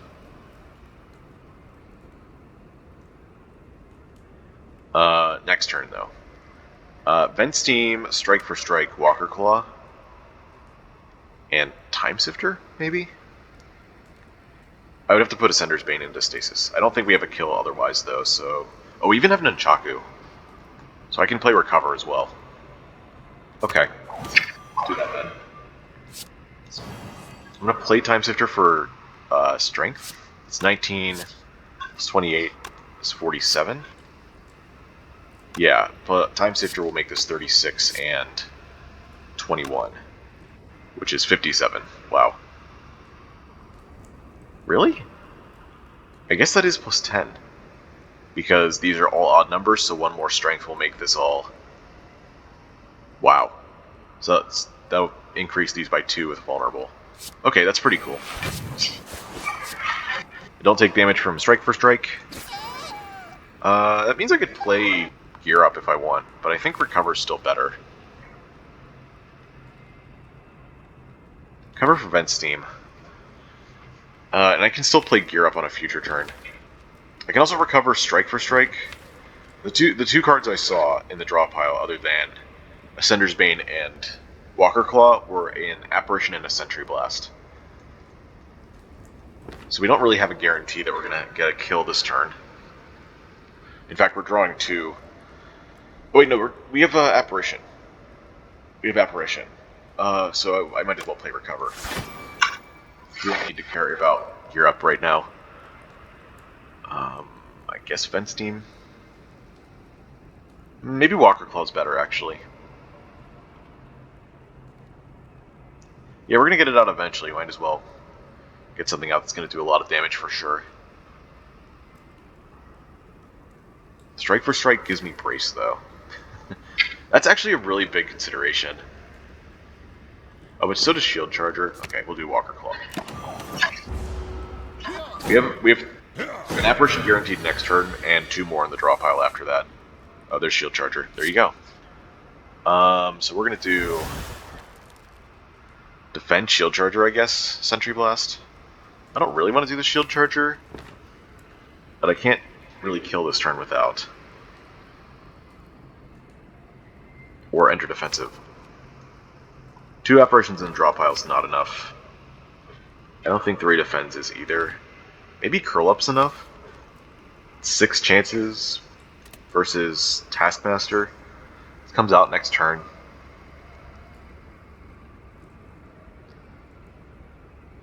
Alright, I talked myself out of Shield Charger.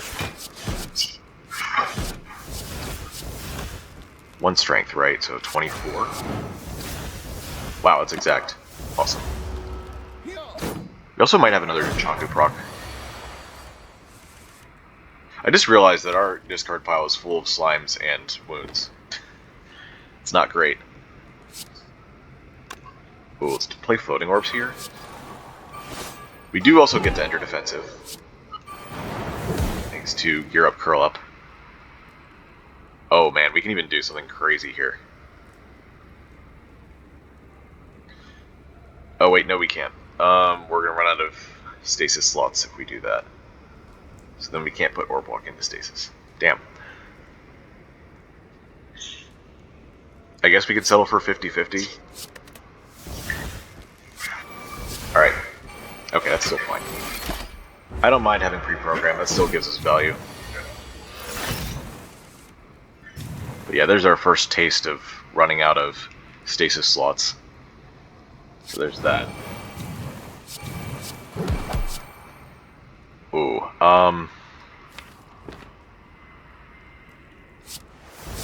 let's try and kill with... Oh wait, we don't have to try. We already did it. Nunchaku's on 9, so we want to kill with Thorns and Floating Orbs. Pantograph. That's really nice, actually. Maybe. There's another Walker Claw.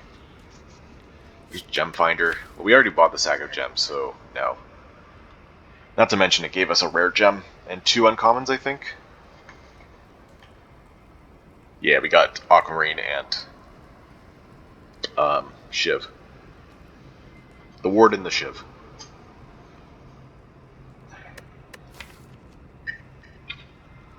There was maybe a world in which filling all these with Brace was a good idea. I think it was still worth to do this, but especially because we didn't know that this was going to show up. Another Walker Claw for damage dump is really good too. I already have Twin Slam though. And the more cards we take, the harder it is to defend. Okay, I'm gonna skip this. Oh boy. It is the hard pool to end all hard pool fights. Although this is why Red Mask is really nice. Also, we can enter defensive here. That's pretty crazy. Do I want Vent Steam on Shelled Parasite? I think I want it on this, actually. Interesting. I think I clone the Floating Orbs. It's going to give us a lot of damage once they're both in play.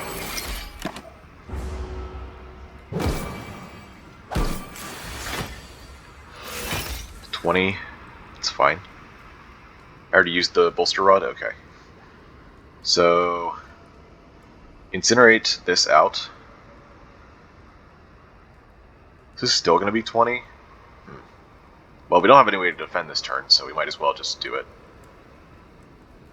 Actually, this gives us 3 strength. 2 strength here. Oh, we can just wait for this to kill itself on thorns, actually, with Orb Walk. So let's do that. Yeah, now... Wait, did Floating Orbs just proc on itself? That's awesome. I didn't know it could do that. Please let all these hits go on Shield Parasite, actually. Shield Parasite. Okay. Looks like we're taking the damage then.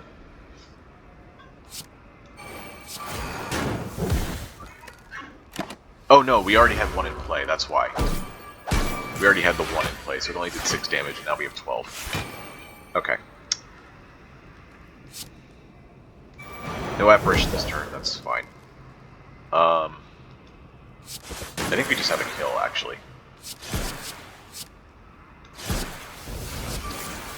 Yeah. Multi-beam plus, no. Stasis Strike. I did say I would take that if I found it. And now is the time. Especially because it's an attack, it also helps with our attack density, so that's cool. This is going to have to be Orb Walker Claw to kill one of these. Preferably the one with more HP. Although I do know that Gremlin Leader's AI acts differently depending on which Gremlin you kill. I haven't really fleshed out how that works yet. My experience so far is that killing the left one makes Gremlin Leader less likely to attack, but I have a very limited sample size, so it could just be coincidence. Anyway, Apparition's useless this turn, which kind of sucks. We get Apparition next turn. That's great, actually.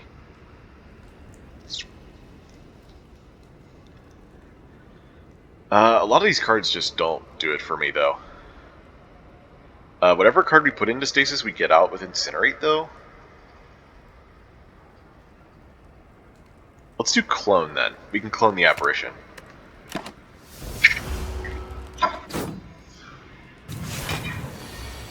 was kind of hoping you'd attack me, since I had Apparition, but you're too smart for that. At least I still full block this turn.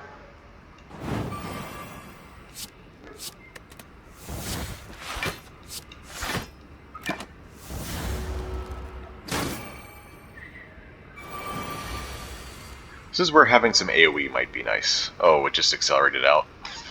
Forgot about that. Looks like we're doing Floating Orbs now. And... I don't know, praying that we get the get another Apparition next turn, because we're not killing any of these here, unless we're lucky. Alright, pre-program. Those are very notably not Apparitions, but we do have a better chance of getting it with Swift Motion. If we miss, though, I'm going to want all this block. I'm going to put Shield Charger into Stasis, so we have 10 block for next turn at minimum. I don't think we can kill any of them with Strike next turn. So, okay. If Apparition hits this, then we can kill it. Nope. Just going to be these two. Oh, this should have gone in first for Time Sifter. Alright. Looks like we are getting Strike next turn. That was a misplay on my part. 16 times 3. Oh, we got Apparition. Okay. That means we don't have to enter defensive either, which is good. I guess that also means we don't want to play Curl Up. Do you want to go for this, actually? Oh, we do. Gremlin Wizard is scary.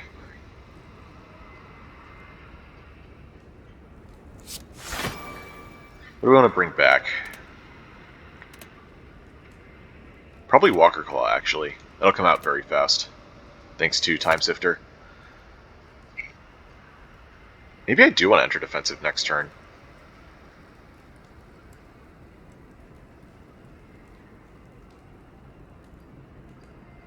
We're getting 8 brace. These guys have 10 and 5 strength apiece. Wow. So that's 25 damage. Also, it's kind of likely that Gremlin Leader attacks us again. Oh wait, no, we have plenty of attacks next turn. So, okay, so we don't want to do that. We just want to kill these guys.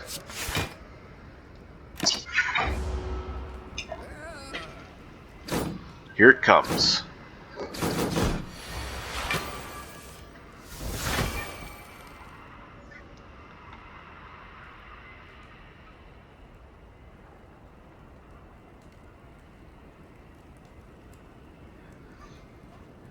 We have Nunchaku as well, so we have 5 energy.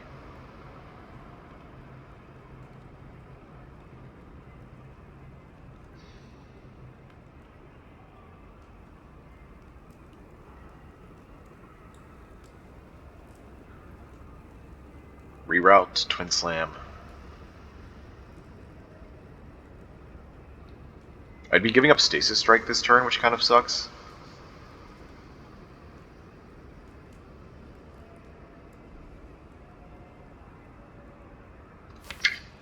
I do have Vent Steam Walker Claw next turn for Gremlin Leader, though.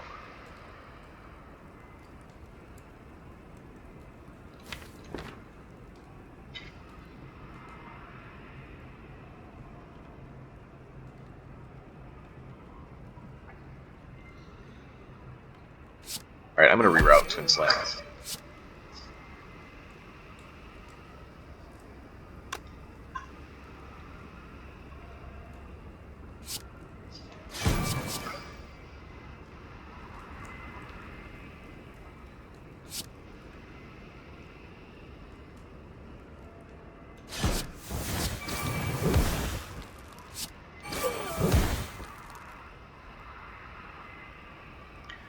Okay, you know what? This is fine, I think.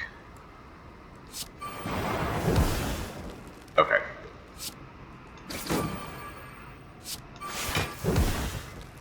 Alright, so that one survives. I guess we do enter defensive this turn then, because we have plenty of damage the next 2 turns to just kill this outright, so we might as well be safe.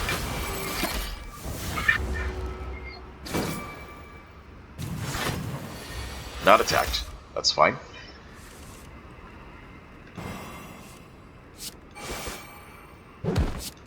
Look at that damage. Even not gotten Nunchaku back up to 8. That's pretty cool.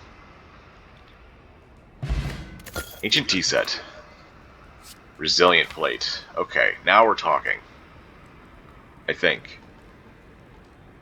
It's one energy, 8 brace. That's still very useful for entering defensive mode. We don't have the greatest gems for it, but we do have pre-program and incinerate for a little bit of stuff. And I'm still looking for a dexterity gem for pre-program for late game block. I think I'm going to take it. I'm going to hope that's enough. You have a lot of HP here. Kind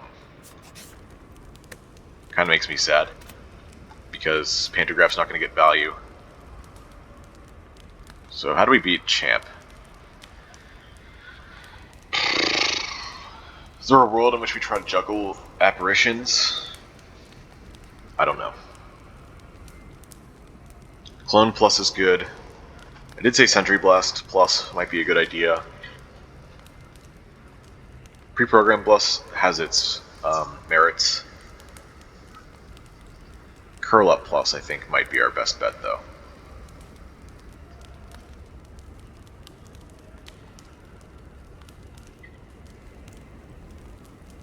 Just for control. Especially if we can put an apparition into stasis, it's good for us.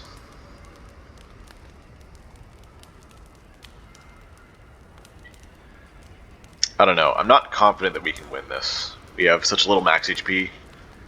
I mean, it's not like we had very much better chances without apparitions in the first place, but I guess it helps that we have Anchor. I could upgrade Time Sifter. I still don't think we have enough turn 1 stasis for that to be justified, though. I can upgrade Shield Charger. Extra block, extra brace.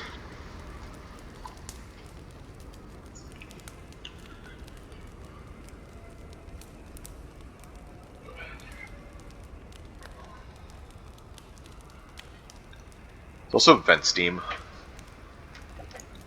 I did say we might want to go for a really aggressive route. I'm gonna do curl up so we have the highest chance of putting Orb Walk into stasis. I think that makes our odds slightly higher than upgrading pre-program. Alright. Oh, wow. Awful turn 1 draw. We even got Orb Walk this turn. Should I just use the Swift Potion?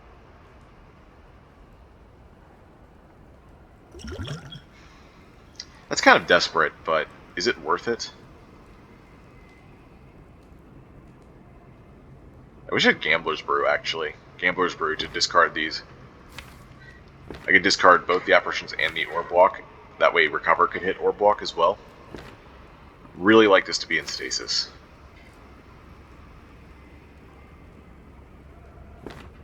Man, what an awful turn 1 draw.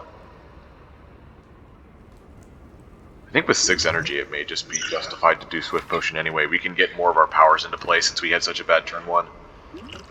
Alright. Alright, one more chance.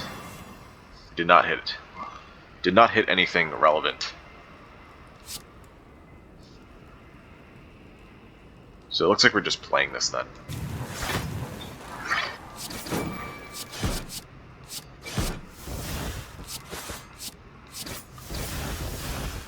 $116 damage on turn 1, still pretty good though. I will say that.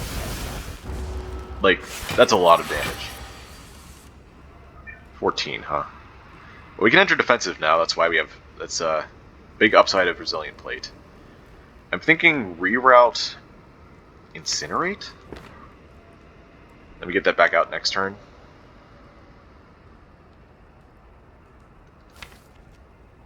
Although being able to put something into stasis may be a little bit difficult. We don't have a good clone target in this hand, I don't think. So I think we're just going to leave that go.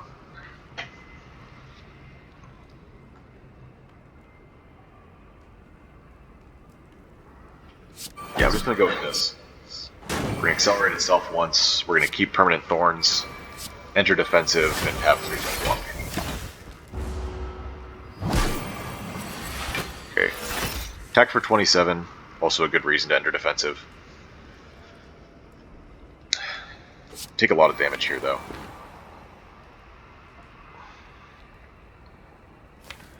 What I do know, though, is that we're not getting attacked next turn, I'm pretty sure. Because Champ did defensive stance on turn 1, face slap turn 2, slash turn 3. Every 4th turn, I think it's random when the first turn is of this, but every 4th turn, Champ taunts you to make you vulnerable and weak. That's happening next turn, so we don't want Apparition in stasis. Well, no, we don't. We do want Apparition in stasis, so it comes out 2 turns after. But we also want to like accelerate Shield Charger if we can get that. I guess we also have Curl Up. If we draw Apparition with Curl Up, we can hit that. Because I want to play Incinerate this turn to get better value out of stasis. Let's do this. Okay, we did get Apparition. Even getting this out would be bad, because I want the Weaken and come on a better turn. Like, all of these are bad to put into stasis and accelerate right now. Wow.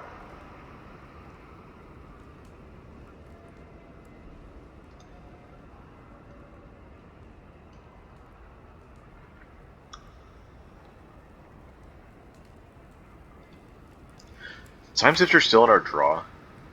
I guess Time Sifter... No.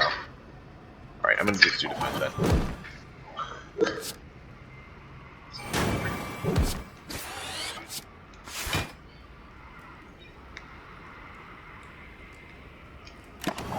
I may use the Fear Potion to split Champ. Of course we don't get Curl Up. Okay. So what's our play then? We had 3 useless apparitions. What a way. What a way to play. We're always playing Sentry Blast though. I could put Shield Charger into stasis and then use Time Sifter on it next turn. I don't even know what is happening next turn though. We could be getting attacked, we could be not getting attacked. Actually, does this make us vulnerable and weak? Yeah, we're always vulnerable in this fight. If Changement is doing another stance turn though, then 20 block wasted for nothing. Yeah, I guess that's a good reason not to play Time Sifter, because we also have Curl Up and Recover, so we can enter defensive normally anyway. We also have Weak next turn. Okay, so no Time Sifter yet. We are going to put this into Stasis. I'm going to play the Defend for extra damage. Maybe I don't want to do that. I'm really hoping to get a big damage turn soon. These slimes are actually going to hurt us for that.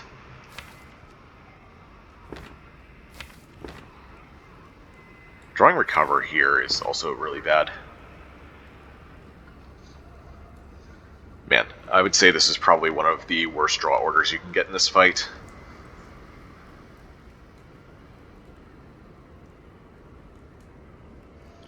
I don't know if I want to split yet. Takes him down to 250. He splits at 219. I guess that's still far enough away. Okay. I do also have the Fire Potion to kill him, in case... Ooh, okay. Okay, we have Clone now. I think that means we clone Twin Slam.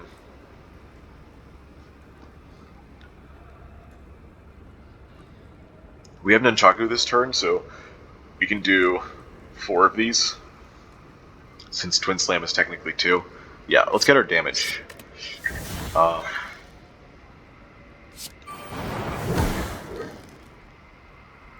Then I want to recover Twin Slam as well. Or do I want to recover Vent Steam this time? I think it's actually Vent Steam this time. Yeah, let's recover Vent Steam. And we don't actually have to enter defensive here to block this. So let's keep saving it. Oh, are we going to split here? Oh, we are. Shoot. Oh, I also had the Fear Potion. I guess that wasn't the best play. Okay. Well, we will enter defensive mode on the turn Champ does the Execute. Oh, I can get rid of the debuffs too. That's great. That's really good. Let's see what's in our next draw pile. We're going to get rid of the Slimed. We're going to keep 2 Dexterity for Resilient Plate as well. Oh, and we enter defensive too. Okay, perfect. Absolutely perfect. And Benstein comes out the correct turn since this is... since he's clearing all debuffs now. Do I want to get rid of this? What am I saying? We're not going to see that slime again. Defeat impossible. It's more possible than you think. I'm not vulnerable. I full block this without playing any more cards. We might just have a kill right now. I'm not weak.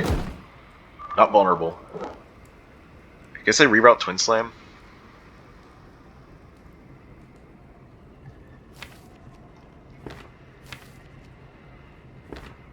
I don't see that coming out in time, but, like, what other choice do we have? Wait, we have Incinerate. What am I saying? I'm stressed out. This fight's scary. But we're okay. We're gonna win this. Look at the damage we're dealing.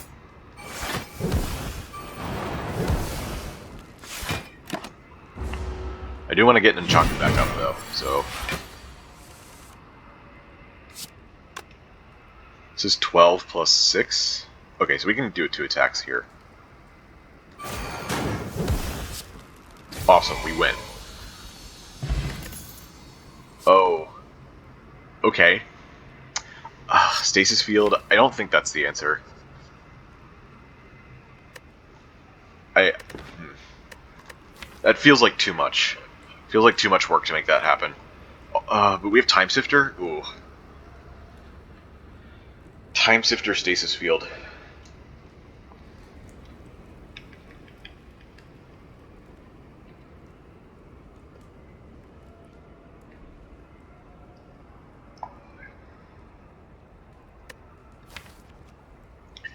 Time Sifter, Stasis Field unironically just gives us so much block per turn.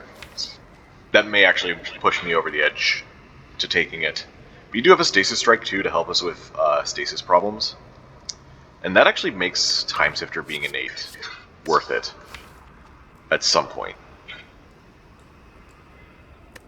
This is good burst block, but it also falls apart against the heart, and we already have good damage.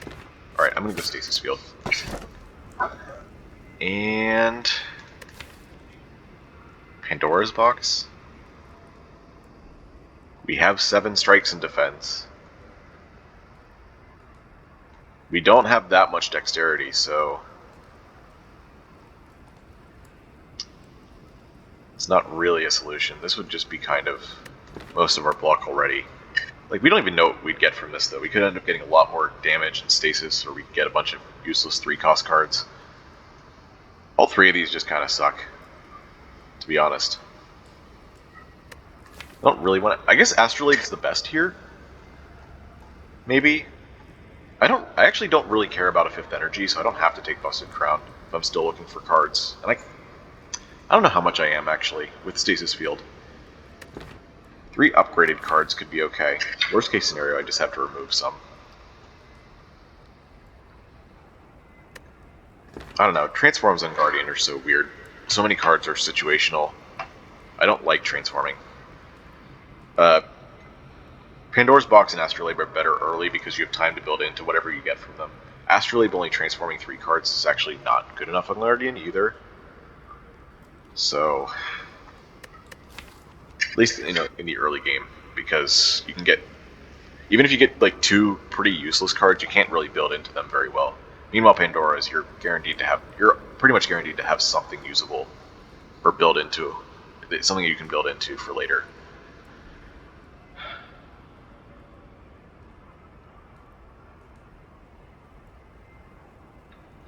If I transform strikes, is that also bad for me? Because of my attack density? I go down to just these 7. Maybe that is bad.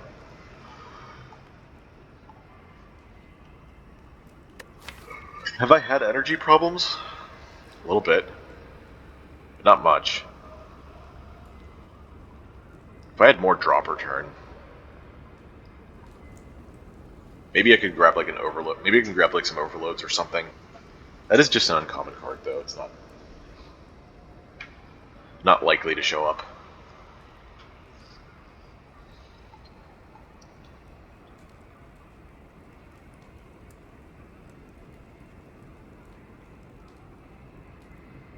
I don't really want to transform defense either. Actually, attack density is less important because of floating orbs. Now that I'm realizing I have that. It's still kind of important for Repto, but I also have Fire Potion and 4 potion slots.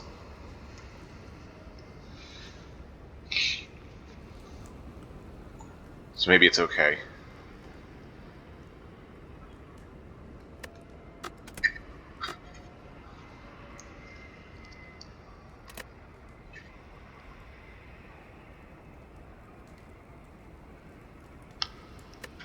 I don't know what I'm supposed to do here.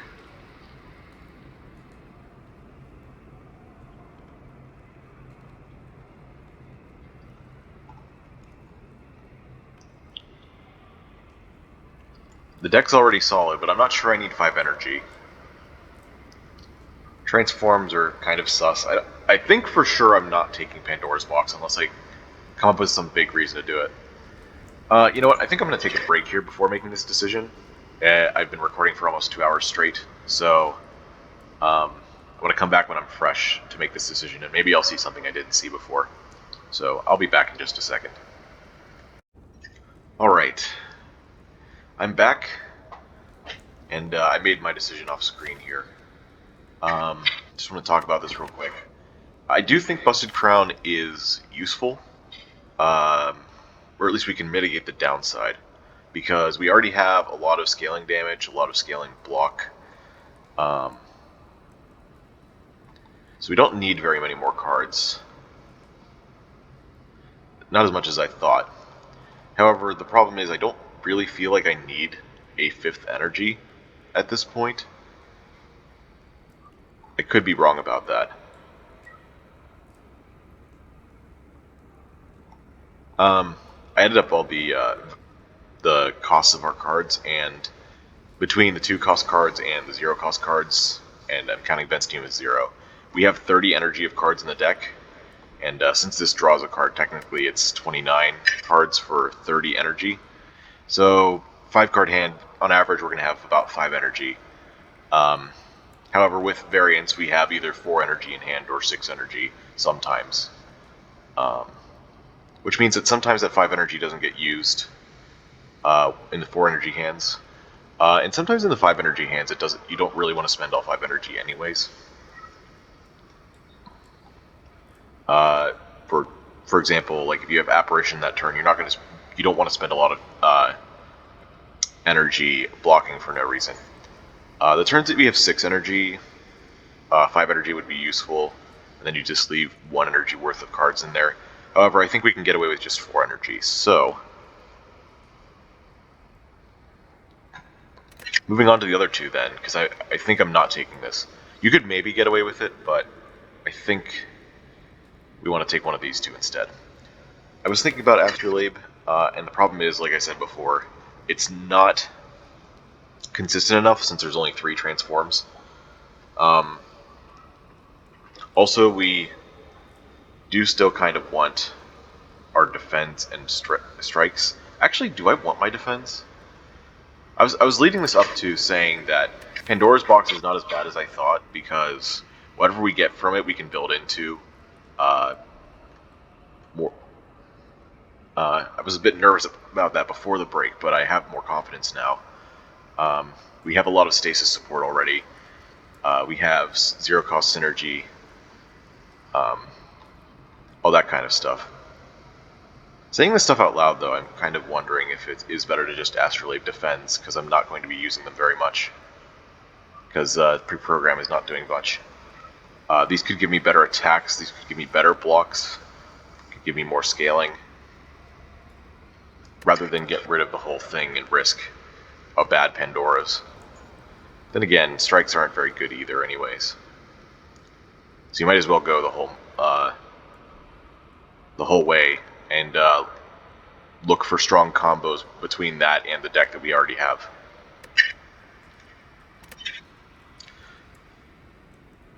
So yeah, I almost talked myself into a different decision when saying this, but I think I am going to stick with Pandora's. I just hope it doesn't backfire. Oh wow, that's already a huge improvement. Revenge Protocol, Spheric Shield. I have 3 Time Sifters. Another Shield Charger is nice, another Resilient Plate's nice. Refracted Beam is okay, I suppose. I'm seeing that there's only 1 attack card in this, but you know what, maybe we'll make do. Also, all the Time Sifters, maybe not such a bad thing. Maybe we go super hard into all of our stasis stuff. Since we have a bunch already, we can use our Time Sifters to accelerate a bunch of stuff out at once. And then maybe we can get our deck to be really small. I really don't like how the Choose a Relic shows up again after you look at your deck from Pandora's box. So let's take those cards. Spheric Shield, Revenge Protocol is great. Alright, we've already gotten our green key, so we don't have to path towards that. All of these are viable options.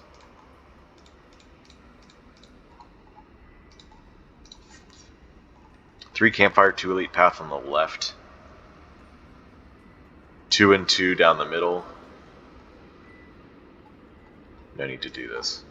There's also a 3 and 1 down the middle right. And more 2 and 2s on the right. Where's our shops at? The only shops are kind of out of the way. Like this one's inaccessible, this one's inaccessible. We have to sacrifice Campfire for this one. It's not so bad, I guess. Just have a couple question marks down here. Feel like you might regret going 3 Elite Path. We need to get a feel for how this deck works. And I think we want to go to a shop at some point. So maybe we give up that Campfire. But I'll still have it marked just in case I want to change my mind there.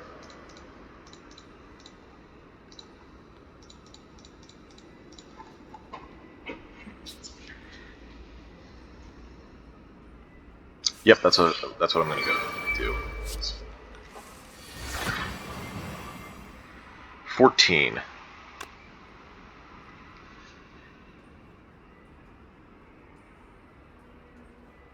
I don't have a way to enter defensive. Oh, but I can just activate Tricky's Bolster Rod. Can't reroute anything. Do I need to clone something? I could clone Gear Up, actually. That would be a way to enter defensive. Or I could clone Resilient Plate for 2 less brace, but it would still get us into defensive and give us that debuff reduction, which we may or may not need. Excuse me. Yeah, we'll just go that route.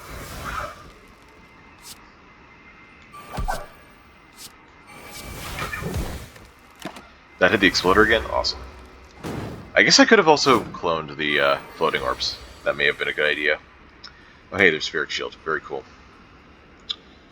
Alright, first things first. Pre-program. I guess we get Stasis Field in and then place Time Sifter. Makes sense to me. Then we also put Sentry Blast in. And just play this just because even though there's no room.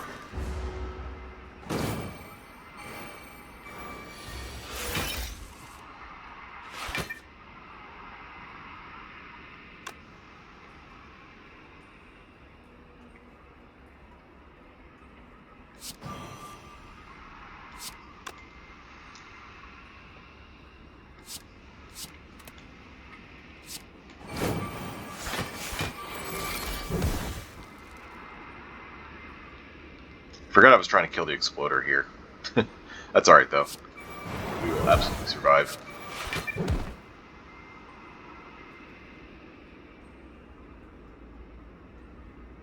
Should I play this other Time Sifter then? Yeah.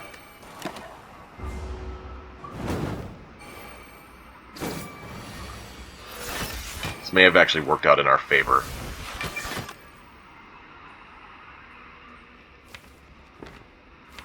Is there a way to enter defensive again? No? I guess we don't care about the apparition then.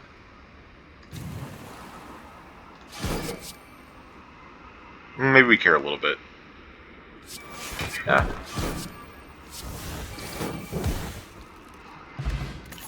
Okay. Another orb walk. We don't need time capacitor at this point. We have 3 time sifters.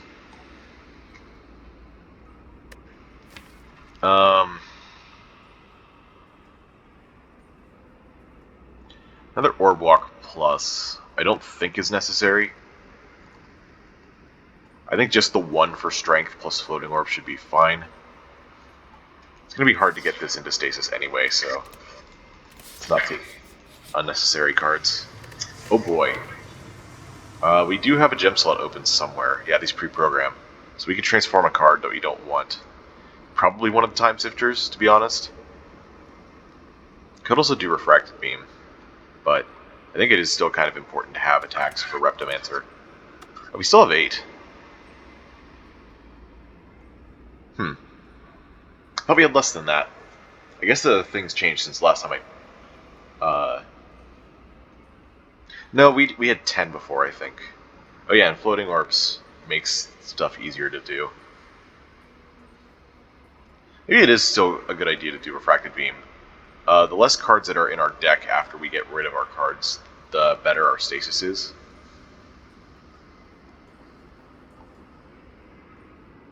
Like, it makes our deck more efficient. Time Sifter gets rid of itself. We want most of our skills. Yeah, I think even Clone is still fine to keep. So maybe we just get rid of the weaker 4x attack in favor of stasis stuff. Yeah, that's what I'm going to do. Hang on, let's do that again. Alright. No more Refracted Beam. We have a Tourmaline. Is that going to go in pre-program or Twin Slam? We could wait. Yeah, there's better stuff we can put in pre-program, so let's just...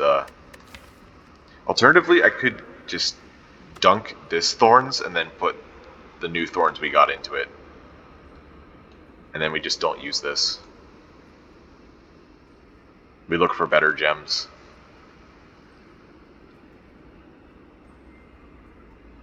Yeah, we still have time to look for better gems. Let's do that. Destroy all gems in a socketed card.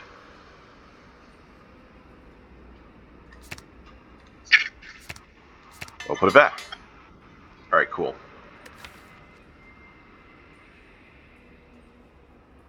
Don't want to dismantle, do I? No. Alright. Up we go, further and further.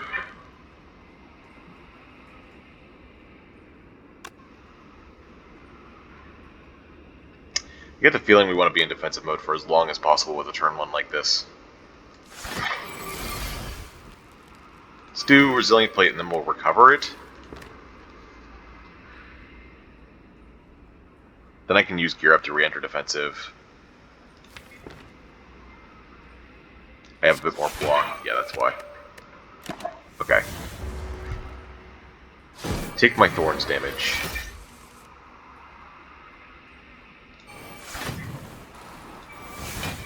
I don't think we want to do Shield Charger here. Could be wrong though. This is 8-16 brace. No, it's only 12. So we need another 17 to re-enter defensive. Should probably just do damage at this point. Although this does give us safety over multiple turns.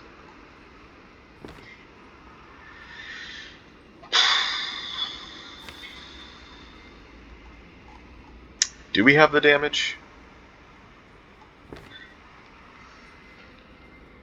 We have another apparition.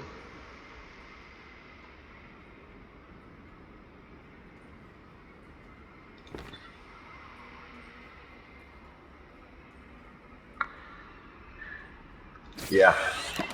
We're just gonna do it like this.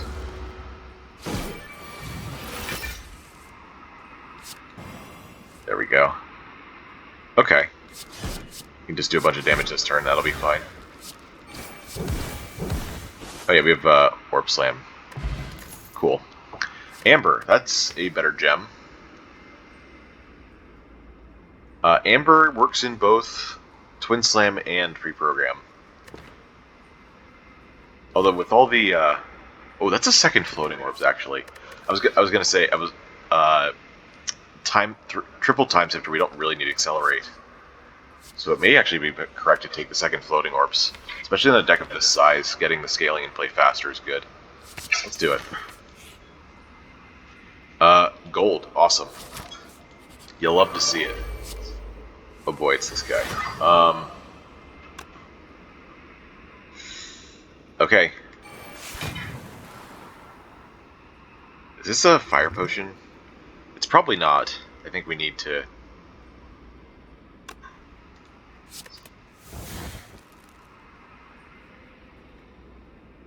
I think we need to keep that for Reptimancer, which means unfortunately we can't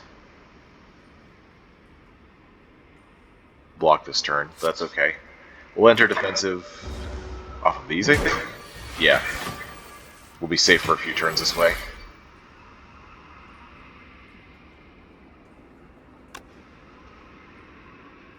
How close are we to even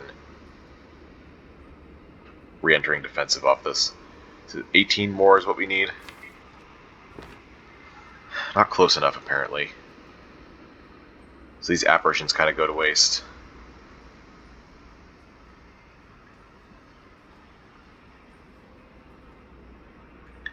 Could play Time Sifter, that gets us 12 plus 10, 22?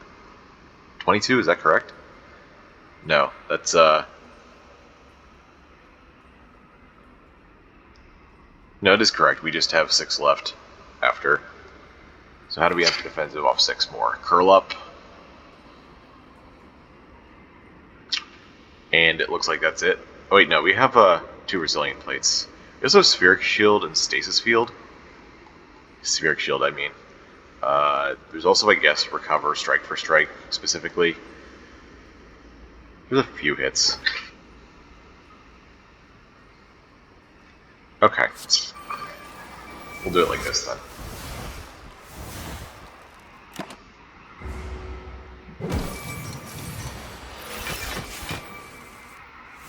Okay, we got Vent Steam. Sorry, Spheric Shield.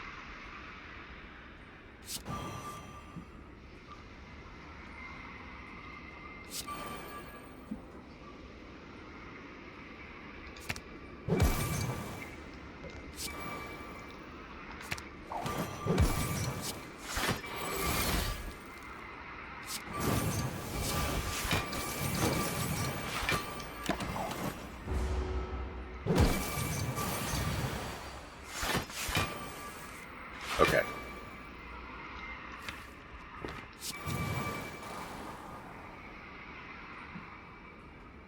So we have 4 more brace.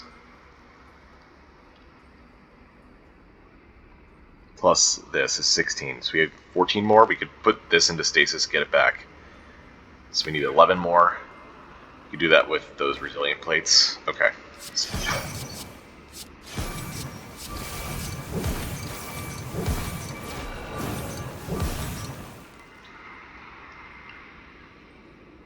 Or could I recover something, maybe?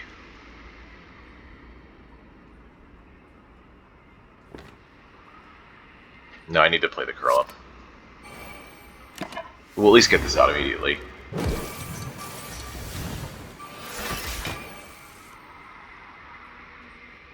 Oh, we missed both the resilient plates? Wow. Sheesh. We might still be okay, though.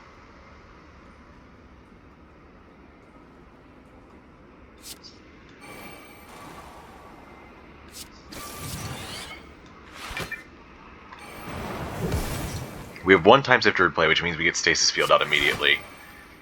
What if we put orb walk into stasis? That kind of makes sense. Okay. Last turn. This was pretty goofy. You have to be careful.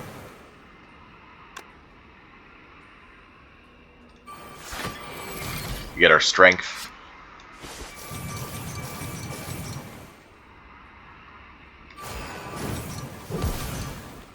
Okay, only 3? Only 3 is good.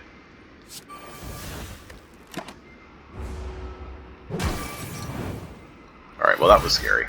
Regen potion, that's great. That's awesome. Another recover. Actually, now I think we want one with triple time sifter. We do have fire potion to help us with a dagger, so I don't think our density is a huge deal. I think we want this now for scaling reasons. We're not going to rest because I have this regen pot. I'm going to upgrade instead. The question is what? What do we upgrade at this point? Is it stasis field for maximum block?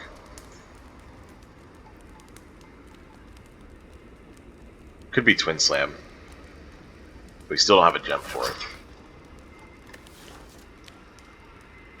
This to be pre-programmed plus could be good. Incinerate could be okay, but I don't think with triple time signature we care that much.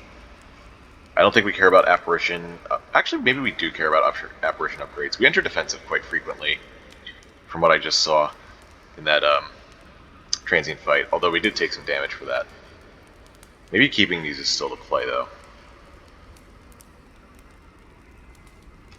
I don't know.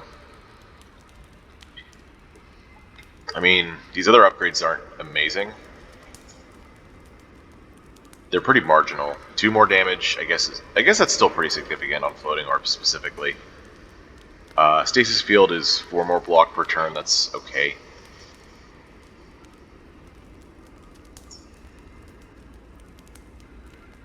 I guess it is actually pretty significant too.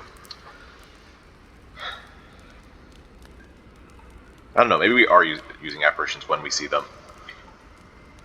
We have a bit of precognition with our pre-programs. So we can tell when they're coming and then plan our defense around that. That being said, if we take a lot of HP damage and enter defensive, our block will be wasted. Or our apparitions will be wasted. Either one. However you want to look at it.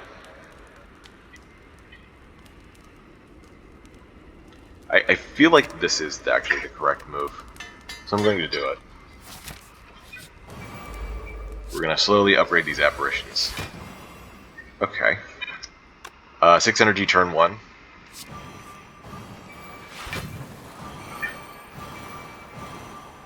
just start with what we have here. And this fight's going to take a while, so I am just going to drink this immediately.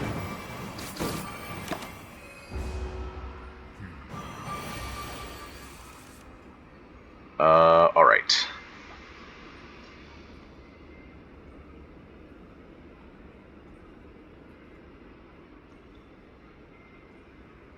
We have a time sifter in play already.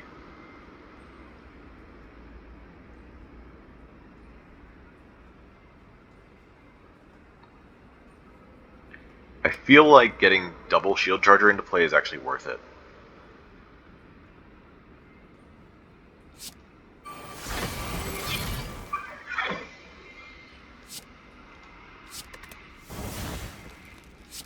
So we'll take a little bit of damage here. Oh, I could have done reroute, because I have Nunchaku. I didn't see that. Oh well.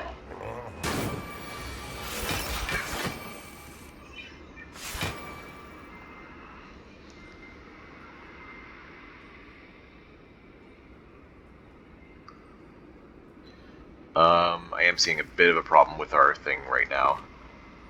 Do we have a way to enter defensive? I don't want to lose all this block. But I guess maybe we just don't have one.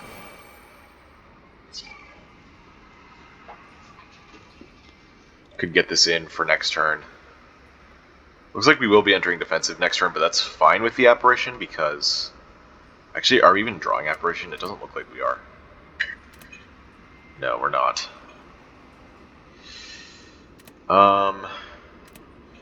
Well. At least we have 30 block next turn, that's still pretty significant.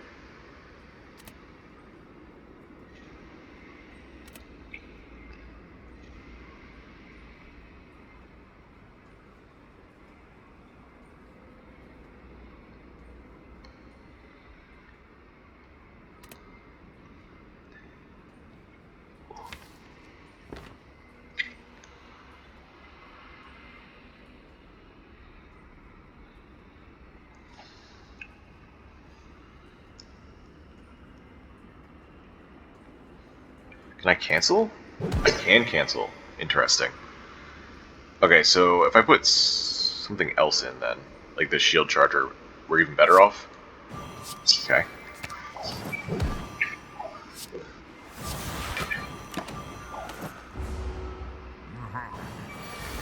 That's a prime example of why an apparition would be good upgraded there. Yeah, I don't mind having all this block. I do mind having these apparitions, but maybe we can make that work anyway. Alright. The more we use stasis, the better it is here, so... To recover stasis field? Do I want Sentry Blast? Yes.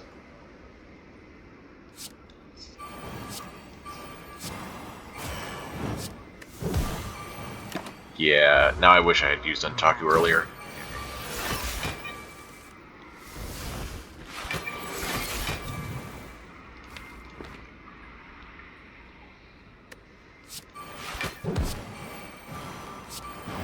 Order.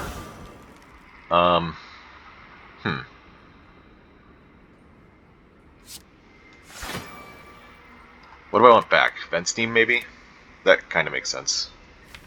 More damage. Or block coming at a bad time. Yeah, we'll do Vent Steam.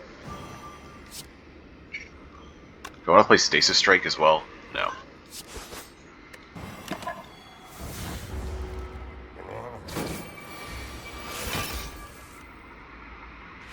We'll re-enter defensive again with Spheric Shield here. Oh, actually we can redraw, which means that Orblock will be in the discard pile, so we can recover it. That seems good. We can also recover Apparition, should we decide that's necessary.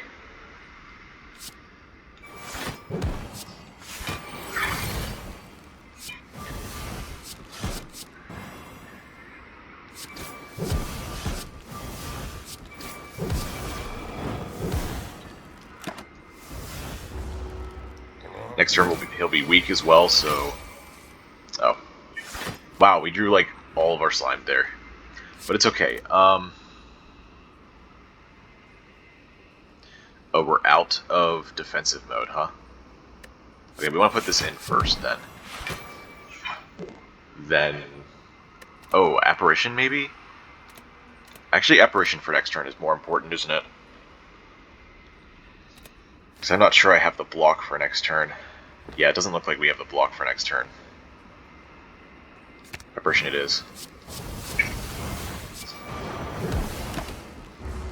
We are doing decent damage at least, so I think we will still make it.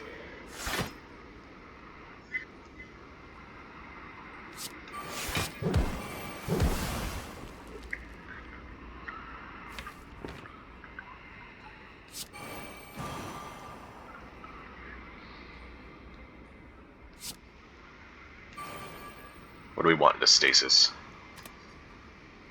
Well, we're getting it out immediately, so... Actually, we get 3 bonus. I'm going to put Sentry Blast back in. So, we can put a 2 cost in. We can put Stasis Strike in. And that is pretty much maximum damage there.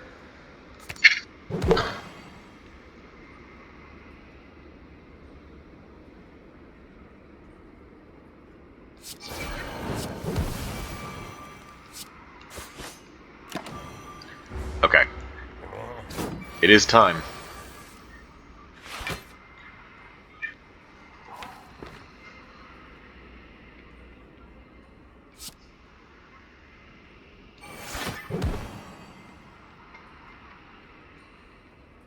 One, two, three, 4 energy. Okay.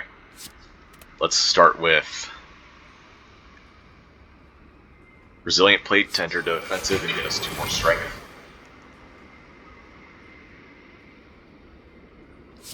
Do this as well. Get all of our non-damage cards in play. Oh, we had 1 more energy there.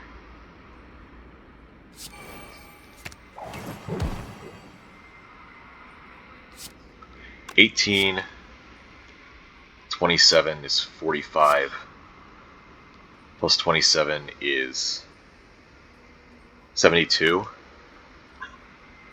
plus 20, 92. Okay, and that's even before slow, so we just win. Good. Good shit. Tungsten Rod. That's really good with apparitions. Wow. A Ruby. Do we care about Ruby? Is that what we want in our pre-program? I don't think that does enough to justify it, although we are running out of time to find gems. We could put that in Twin Slam, maybe?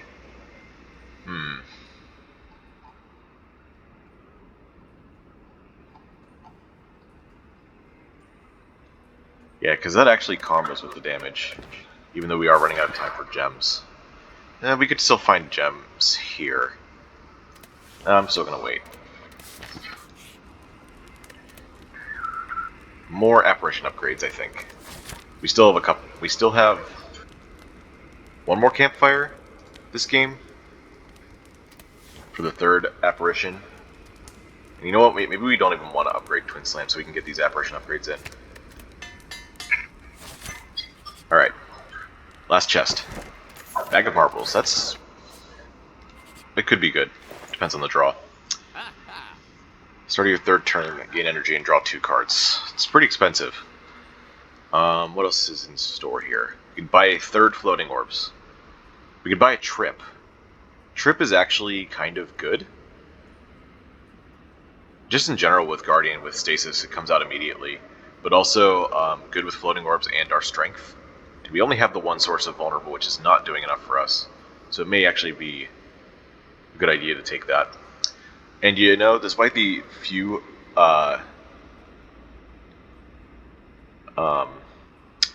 combats left in the game, White Beast statue may actually be good for us as well, in order to curate our potions.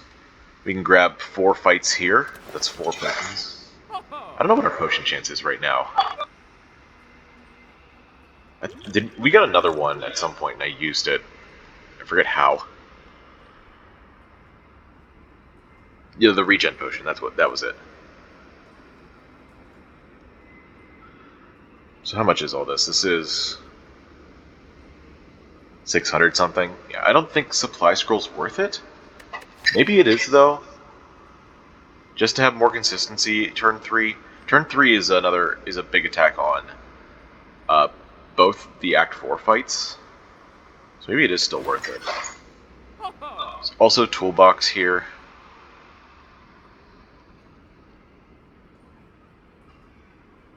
I don't think we want a card remove, thankfully, because of Pandora's box.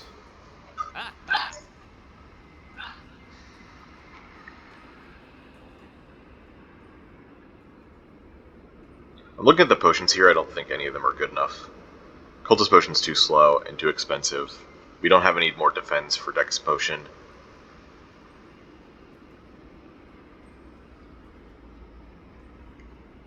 And Spiked Energy Drink. We don't need. This is 451. 557.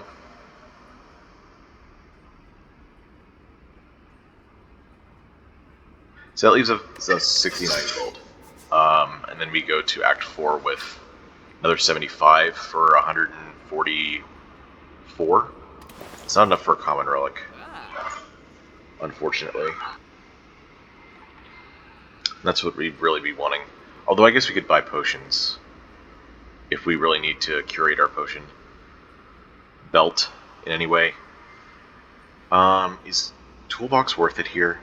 I feel like all of these have merit. White Beast Statue could whiff pretty bad. Common potions are too weak at this point in the game. Maybe it's not good enough. This is like Poor Man's Cauldron, I guess, at this point. Although I guess it being delayed over time is why it's more expensive than a Cauldron. We want these two. Plus this. That's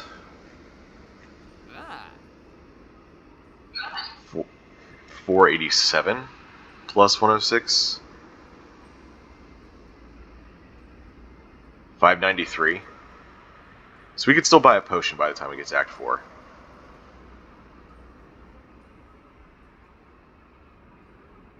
$33 plus 45 is 78. That might be enough for an uncommon potion sometimes.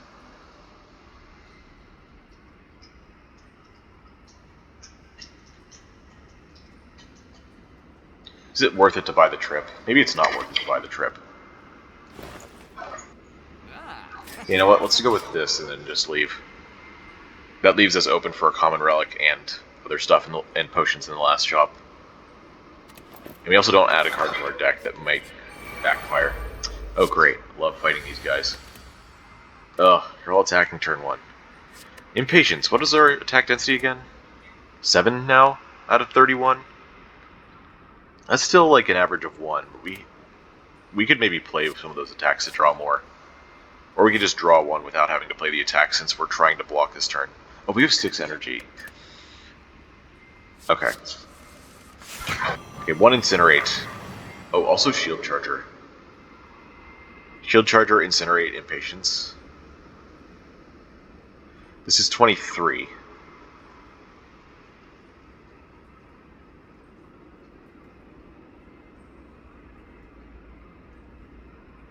Yeah, we're going to go with that, because that blocks for the most. This also attacks for the most and has the least HP, so that's pretty easy. Oh, an Apparition. Good thing it's upgraded. Let's see. Do I want to bring back Incinerate? Do I want to bring back Impatience? We're going to have less energy next turn, so maybe not Impatience. Incinerate, though, might be a good idea. Let's pre-program, actually. Let's see what's... Oh. Okay. Well, we can always just play this Apparition next turn. Yeah, let's just put this into stasis, then. Reduce our debuffs.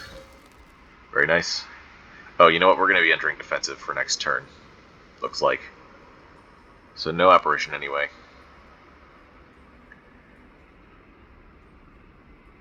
Might as well just enter it now.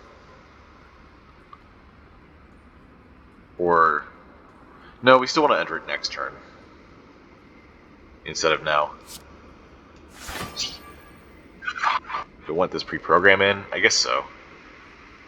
I guess getting to use it. We drew a lot of our stasis this turn, so getting this back. Alright, put us at 1.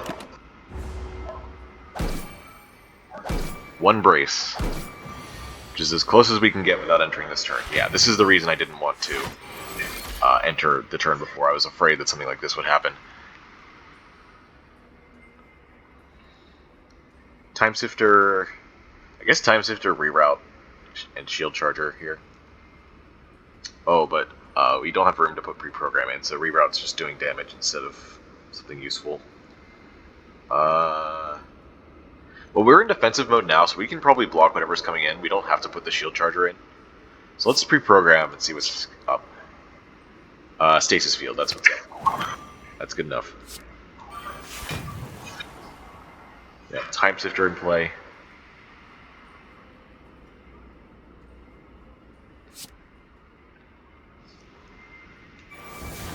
We're about to draw some more cards next turn.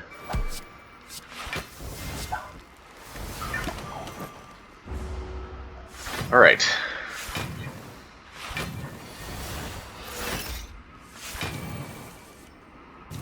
There's Time Sifter at work. That's a 0-cost card. Let's play the Floating Orbs first. Also, this is our Supply Scroll turn. We're being attacked for 38, which is a lot less than what we have. Which is good. You like to see that. We could actually kill one of these right now, but I think we want to wait. In fact, I don't think we want to curl up. Well, actually, no. We do want to curl up. I guess we curl up this Time Sifter. Which is a bit weird, but it does something. So I want to play these two this turn. We'll get rid of the edge ones.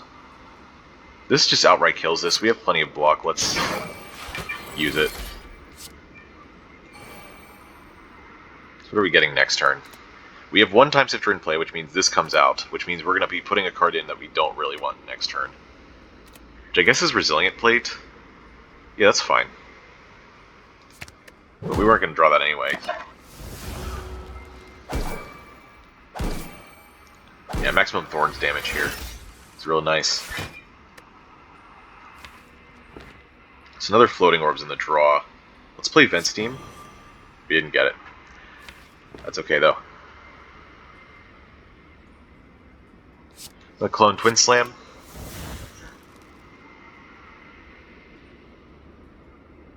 Wow. This does a lot of damage right now.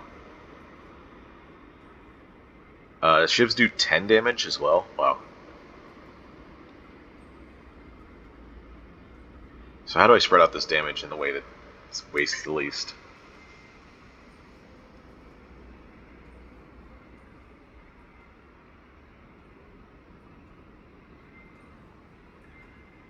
Do 14 here.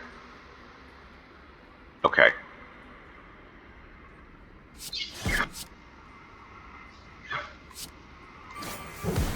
Okay. Perfect. Actually, this might be, like,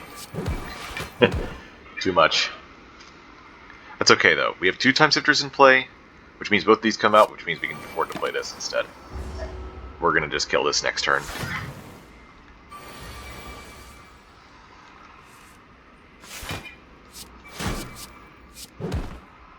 Oh. Okay. Fruit Juice. That's actually huge with our low max HP. And Aquamarine. Is that the gem we want for pre-program? Maybe? I'm not convinced. Like, we still have that 1 Dex gem, but that's kind of obsolete. No, it's not obsolete. We still have Recovers and Stasis Field. And another Reroute.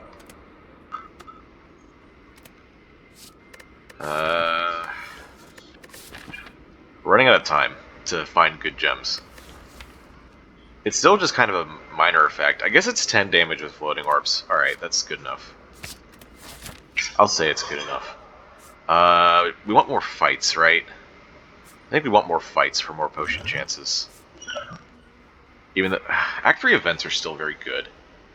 They're just inconsistent. Like, there's 2 rare relic events that I would absolutely love to hit. Those also give you potion chances. There's also some Act 3 events that are just eh. Falling is a lot worse now that we don't have strikes and defense left in the deck. Although, I guess I wouldn't mind losing 1 copy of Time Sifter. Maybe that's not true, actually. That could be incorrect. We could also end up hitting something like Floating Orbs plus Spheric Shield, Twin Slam, which would really suck. That'd really suck.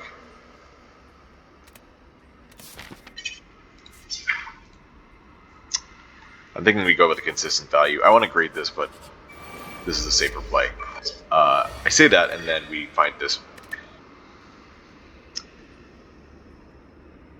I think Discovery's our best bet here this time. Oh, never mind, we have Apparition. We also have Twin Slam with Floating Orbs. Let's do this first. See what we get.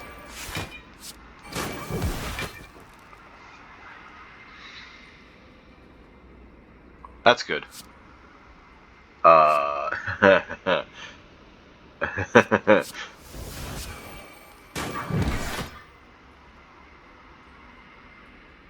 Yes.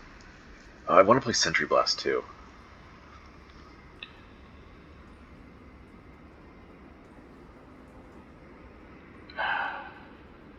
I don't know. If we get the curse, I have to play an attack, and then if it's one of the big ones, we are just screwed. Let's just put Apparition to Stasis. That's the safe play. By the way, because this costs 0 from a source other than Stasis, it's going to cost 0 the entire fight. So now we get it out every turn.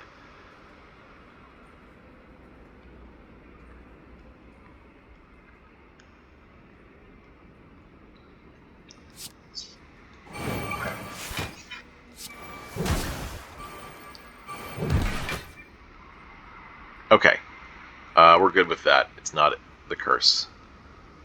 So, Time Sifter, Stasis Field, cover. Cover on what? Sentry Blast? Twin Slam? Sentry Blast might be good next turn. We've drawn a lot of attacks already. Yeah. Oh, do we have a Fierce Bash we want to play every time, I guess? Did we overdraw this turn? I don't remember seeing the thing.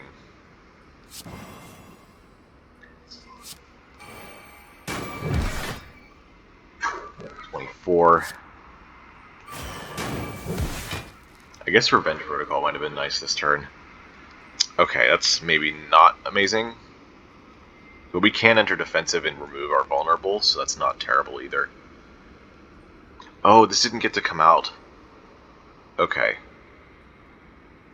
Welp. I guess we're taking like 12 then. That's unfortunate. I guess this came out first, which is why this is stuck here. Guess I needed to play Gear Up earlier than this. I guess we just play all of our powers.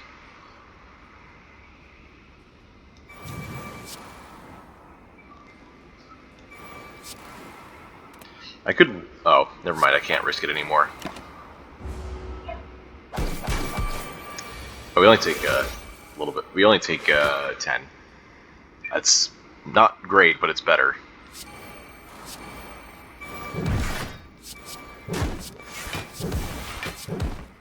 Okay. I took the Aquamarine already, so Ruby's a no. Overload. I was wondering if that would show up. It might be worth taking. I don't know, 4 energy is still kind of sus with that, though. I'm gonna say no to it. Alright, so we didn't fight Reptomancer. It's all Nemesis. Panache? Panache is cool. Do we want Secret Weapon? What's in our draw pile again? Sentry Blast is good, actually. Guarantees we have weak for turn 2, which may be the 45 attack. Yeah, let's go with that. We don't need more damage. Oh, we got Spirit Shield, though. Wow. Kind of have to do that, then.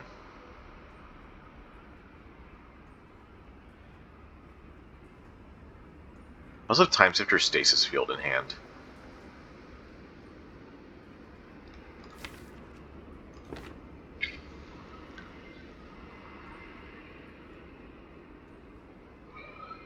This will make us really safe this fight. I think we have to do this. Do I want to place Spheric Shield still?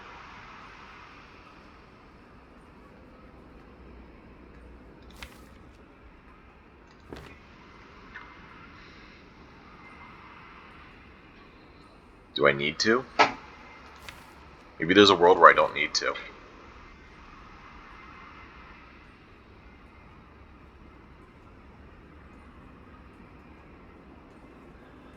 This is going to give us 12 block next turn. We can have weaken with Sentry Blast.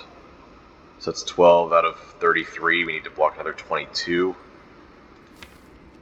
It's still a lot. Most of our block is defensive mode and apparitions, and we already drew one. Yeah, I'm just going to go with the safe play.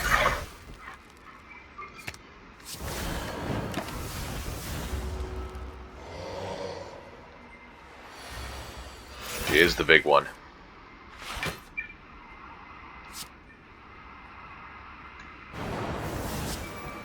Oh, that was an order problem. Do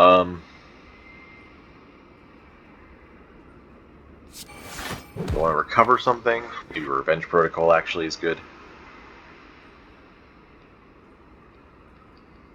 I can re-enter defensive with Resilient Plate, Gear Up, Recover. It's a bit weird, but I think it's a waste. I think we do Time Sifter, Resilient Plate, Recover, and then we can use Gear Up next turn if we need the block. And we're going to bring back Revenge Protocol since that's the only good card in our discard. I'd like to just shout out Makeshift Battery, who has not been betraying us at all right now. It's another case of oversaturated hand. This did not come out. Curl Up on Orbwalk is great, though. Well, this isn't going to come out next turn. Interesting.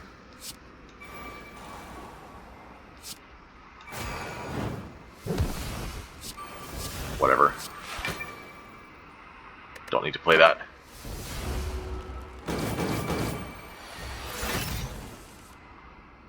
I was kind of hoping for Incinerate, but oh well.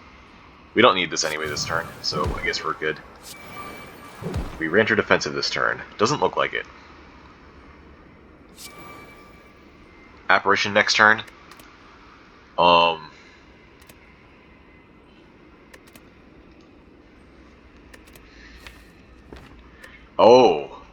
that's a glitch. Okay, so I'm not normally able to cancel, but because I looked at my draw pile, the cancel button exists now. I did not know that when I did that earlier. I'll have to file a bug report. I want to do a bunch of damage next turn if possible.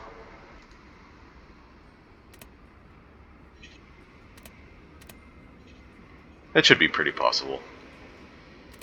I have 2 Time Sifters in play, which means that I can just put Walker Claw in and get that back out for free. Let's do that.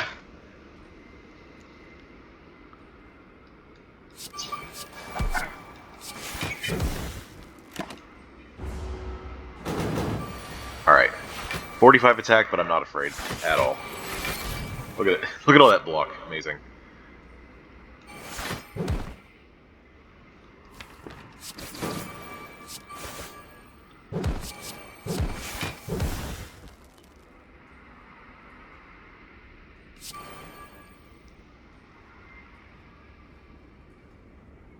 We'll just leave those out.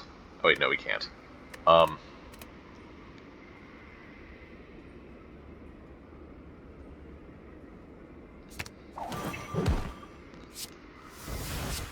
And I don't want to take 3 damage, so I'm just going to play that. Also get to keep all this block for this turn, which isn't really necessary, but, you know.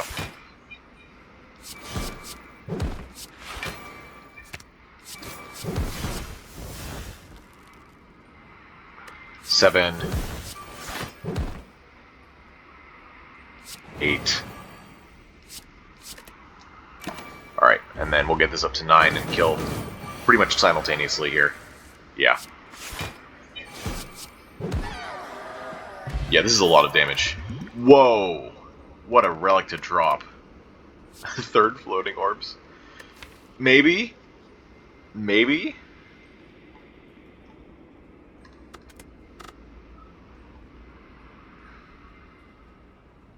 I'm gonna say no.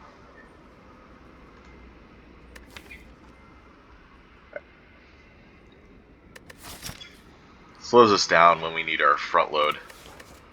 We already do enough damage. But holy cow. This is why you don't use fruit juice. This is why you wait. Because you can get stuff like this. I guess we draw a card.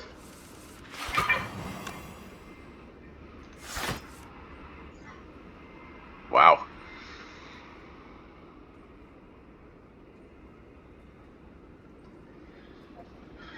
A lot of cards I would like to play this turn. Don't have the energy.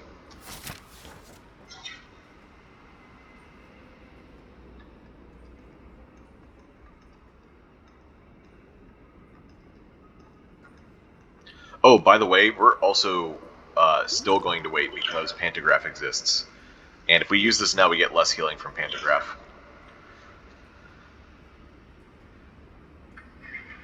What do I want to do this turn? I can enter defensive for next turn, but that's not necessary. There could be a 30 damage attack incoming, but we don't know for sure.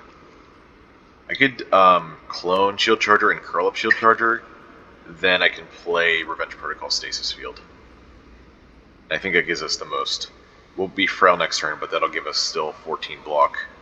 We'll be set up for defensive mode to get to 24 if we need to. Yeah. We'll go with that. Clone on Shield Charger.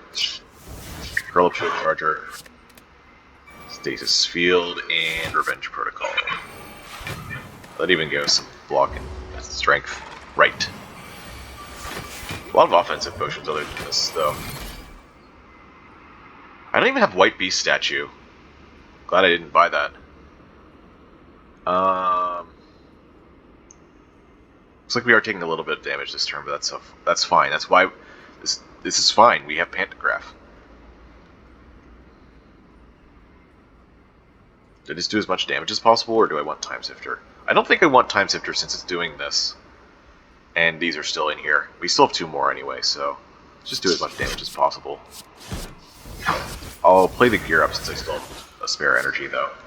Oh yeah, I take 2 less because of that. I take 1 less because of Tungsten Rod as well. Yeah, so there's this. We don't want to enter defensive again. Or Walk in Hand is not great, but oh well. This is actually a good Stasis Strike. Interesting. I'm going to pre-program I'm going to do the big pre-program here.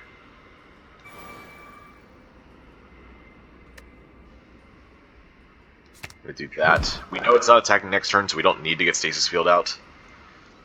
Also, we're going to enter defensive next turn, which is good because it's going to attack the turn after next turn. Time Sifter or Orb Walk? I guess Time Sifter, because we have both recovers. Yep. That's how we're going to do it.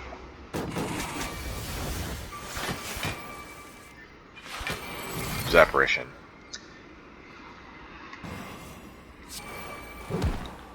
I guess we can just do this.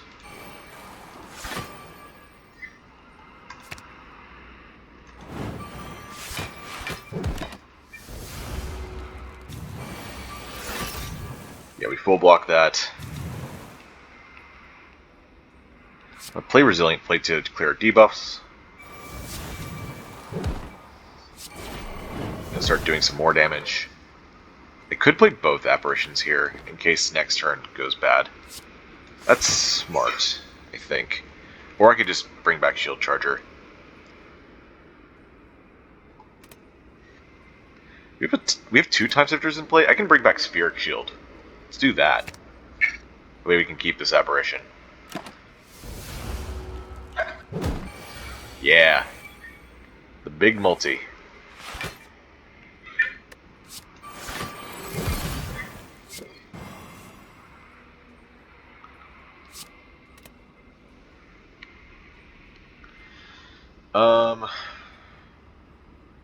Guess we go like this.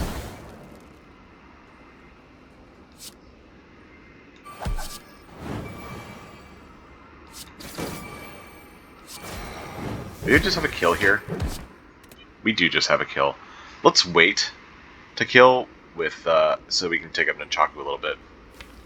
We're gonna be out of defensive mode. We have 8 strength. We're just gonna end up killing no matter what we play. But I guess it might as well be an attack.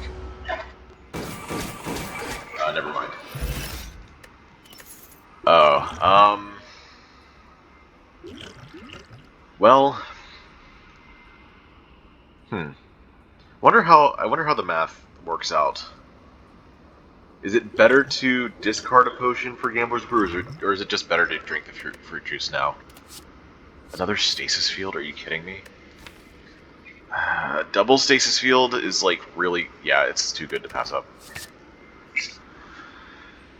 With 3 Time Sifters, those come out every turn, and we still get an extra accelerate. It's insane. I think it's better to keep the Gambler's Brew and just drink the fruit juice now. Because any way we look at it, it's the same amount of HP because of Pantograph, but this way we have 4 useful potions. Yeah.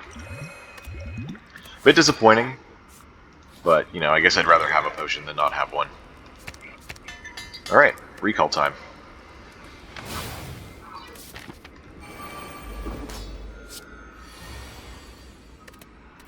Dramatic entrance. Jack of all trades could give us something that we really don't want to play, and that doesn't exhaust on its own, so I think we just take the free damage. Apparition's a good find here. I will say that much, but let's do pre-program first to see if we need to play it. We draw 1 card here with Event Steam. So we could play Stasis Field, and we only take 8, actually 7 because of Tungsten Rod.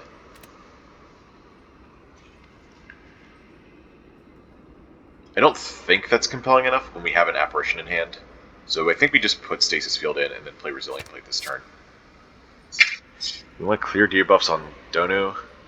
I guess so. I don't think it's a huge deal. Play that. I guess we also had 6 strength from this.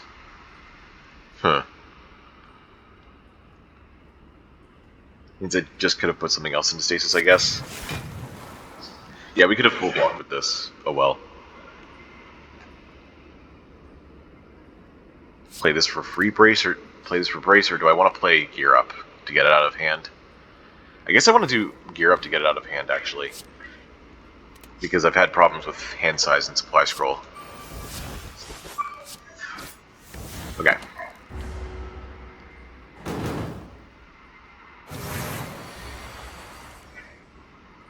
Oh, another apparition? How nice of you. Sentry Blast. Sentry Blast on the wrong turn. I guess we put Cloning to stasis then instead. That makes sense. Also play double Time Sifter Curl Up. We'll full block this turn and have some block stored up for next turn. To counter Deca. We also get Clone out this turn, which means we could have triple Stasis Field. That's kind of ridiculous, don't you think? To have triple Stasis Field with Time Sifter. It means we don't have any other stasis, but we get so much Floating Orbs value that I think it's fine. This is also how we beat Wicked One, by the way. It's going to be just like this. Promise. Oh yeah, Stasis Strike also gets extra stasis slot for us if we want that. Do we want that? I guess Sentry Blast is kind of important, but these are all giving me 12 block apiece. So that already covers next turn's worth of blocks. We don't really need Weaken. So let's just exhaust it. Who needs it? Should have kept an eye on an Achaku. That's too close. There's Time Sifter. We're not going to need Apparition for a while here. I guess we play Spirit Shield? No. No, we do not. Because we get all this block next turn. Well, -1, I guess.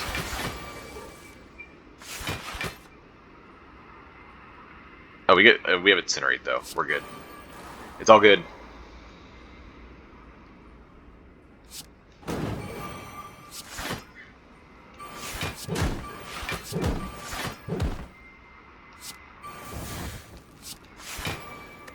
Okay. Now we're going to be a little bit short on block every turn, but that should be fine. Especially because we have defensive mode at least this turn. Oh yeah, we didn't get Time Sifter into play either, so... Still a little bit short. It's Crystal Ward.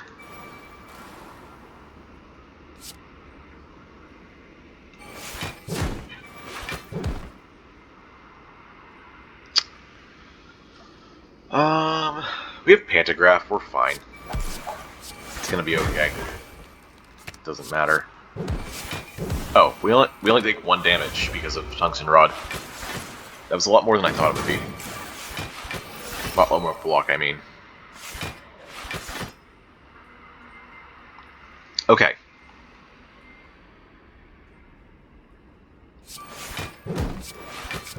Always play these first. We want 12 block every turn from each of them.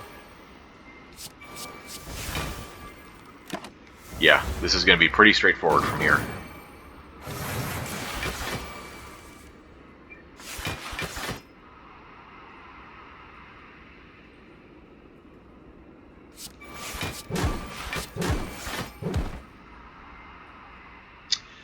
Although, if we take 12 damage like this, maybe it's not so straightforward.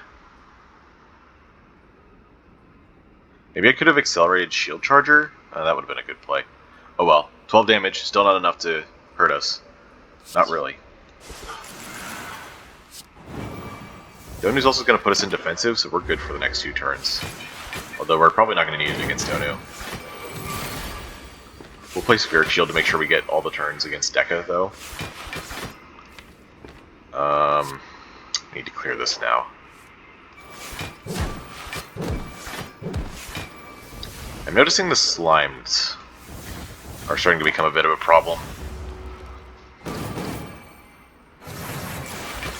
Although I guess it's because there's also Daces. That's not good. It's no bueno. Let's not do pre-program. We want these in. Do I want to get rid of Apparition? No. We still have a use for it. Although, I guess that use is not right now.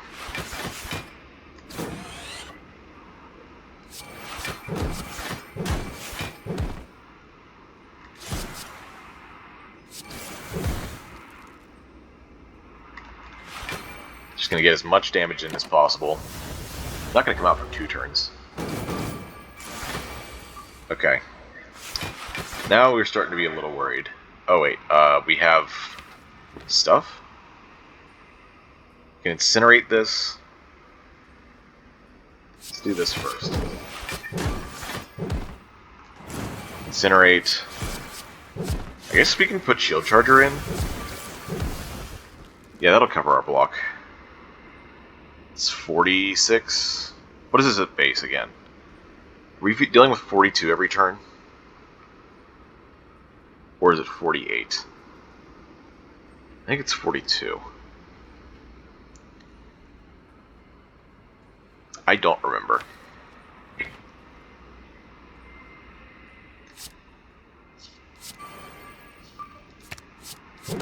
That next hand looks like it sucks.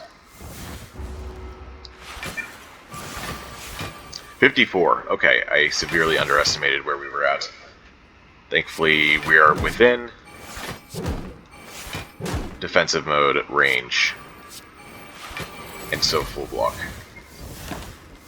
Man, these slimes and everything. I guess when we're not doing stasis stuff with our actual cards, then these slimes actually become a bit of a problem. I'll have to remember that if I'm going to use this strategy for the hard fight.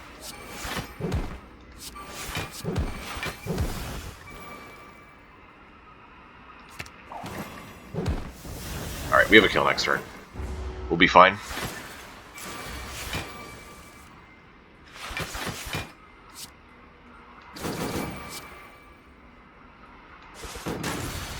Okay. Pantograph heal, and we're fighting Time Eater.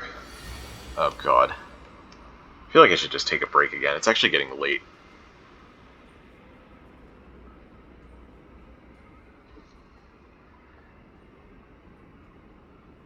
Yeah, not going to cheat here. I'm just going to take a break, save and quit, come back to this choice before I see what's coming up. So I'll see you in a second. Alright, we are back. And we've got to beat Time Eater, who is not attacking us turn 1. Still think Master Strategy is absolutely our best card. Seems like it would be a good idea to try and enter defensive this turn, in preparation for the vulnerable turn that we will have. You know, I'm surprised that this is considered a minor debuff with the green swirls. Vulnerable, weak, and frail all at once right before you're getting attacked. Even though it's not as big as the heart, I think it's still a big deal. Maybe they just put it like this because Time Eater also shields itself, so they can't really combine the two. I don't necessarily think that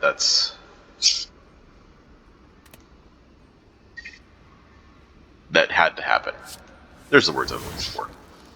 Okay, Time Sifter Stasis Field is pretty good setup.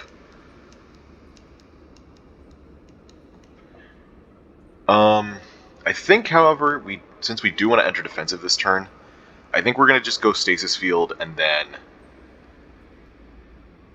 we're going to go Strike for Strike Resilient Plate, and either the other Resilient Plate or Gear Up. That will give us all the block that we want. We have 2 more Time Sifters by the time we run out of block, at least in theory. We also have Apparitions. Maybe drawing cards was the wrong option. Turn 1. If we hit an Apparition, that would not have been good. Then again, though, I guess we had a way to enter defensive anyway, so something to consider for the heart. Anyways, we're gonna go like that. We're gonna play Resilient Plate and I could also do Resilient Plate Strike for Strike, but I think we want damage, right? We could do the other Resilient Plate.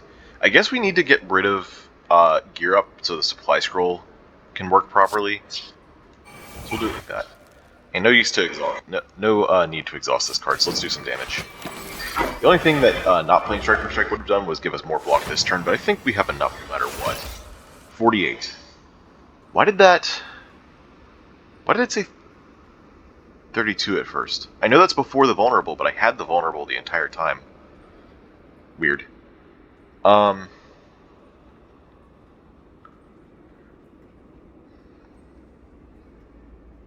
yeah, we're a little short on block, but it should be fine.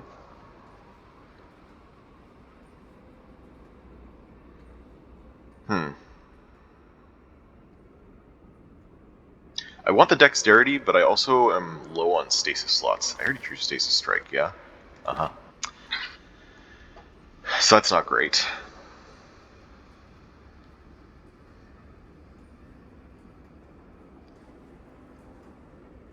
One, 2, 3, 4, 5 cards this turn? I think we just stick with 2. Then we do 5 next turn, because we also have Stasis Field coming out.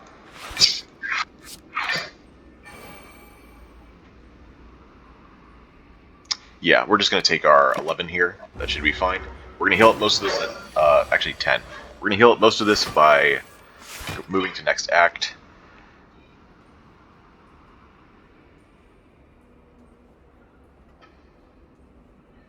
And we still have potions to heal in Act 4. So, one thing we have to consider is how do we use our stasis? I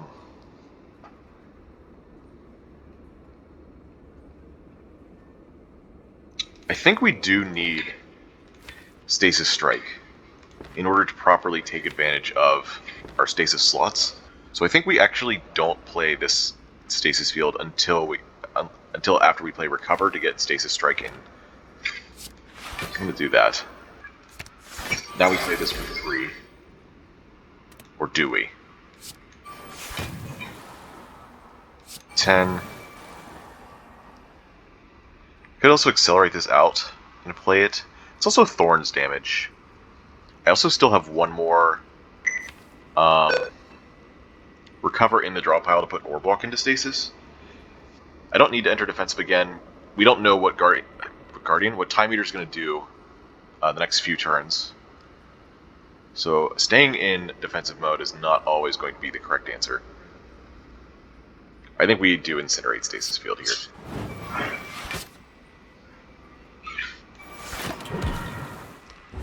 Alright, 30 damage this turn. Multi-attack next turn would be pretty good. The big attack also works. 37 block. Apparition Plus, okay. We only have 1 strength right now.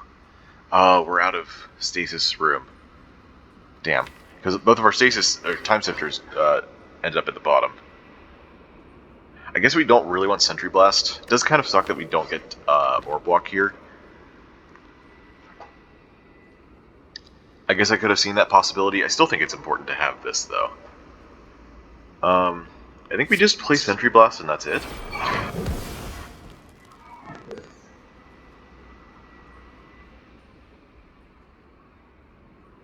We have another 22 block next turn, so we're still fine.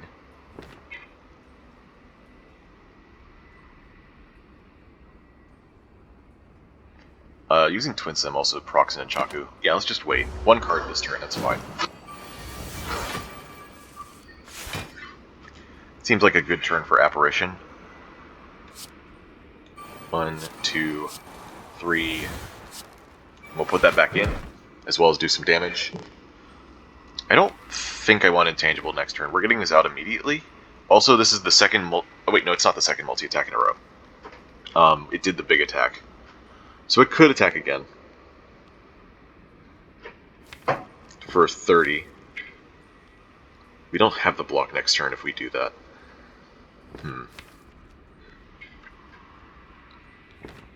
It's actually a pretty important consideration. I guess playing Apparition is the safe thing, and then once we get our setup in play, we're fine.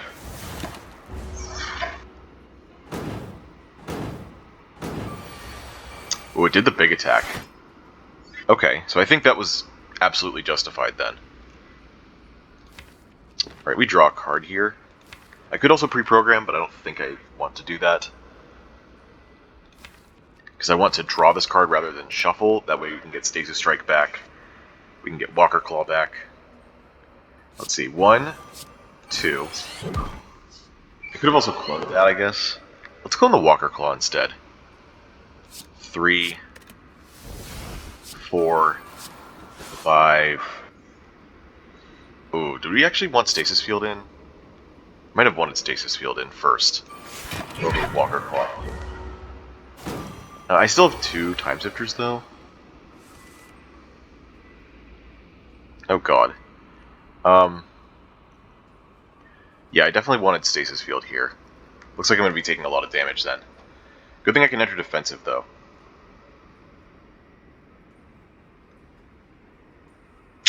That's a bit unfortunate. That was a bad planning on my part. There's so many things to keep track of with this character. 1, 2, 3, 4. We would have lived, actually, because of Tungsten Rod. I'll settle for whatever this is, though. 20? We're 19 brace away from the next thing. Wow. 1, 2. Okay, that splits. That means we get rid of the slimes, and we have 3 in play. Let's get back the Walker Claw then. That way that doesn't come out next turn. We just play these and that's it. Take 2. So no apparition this turn. Looks like also, well, we didn't want to play Vent Steam anyway, so this is fine.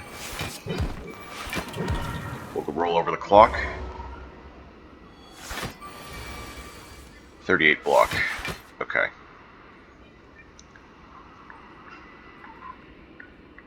We can re-enter defensive here, which is good. I think that covers the rest of our block for this turn.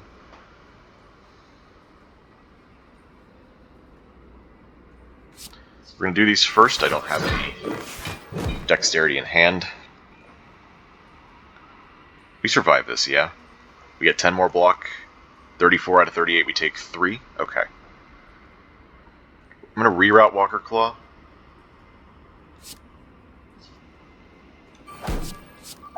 Oh wait, we take 0.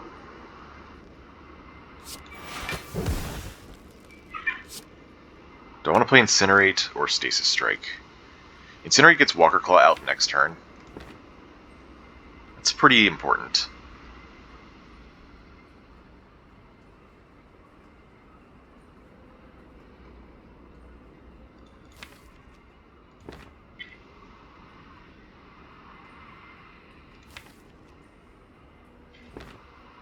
Actually, I think that means we don't want to do that. 6 cards next turn?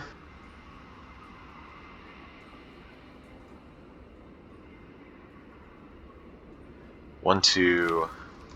Yeah, let's just leave it at that. I'm in this weird space where I can't quite play 6 cards, or 12 cards per turn. I'm going to enter defensive for next turn since we're going to be vulnerable again.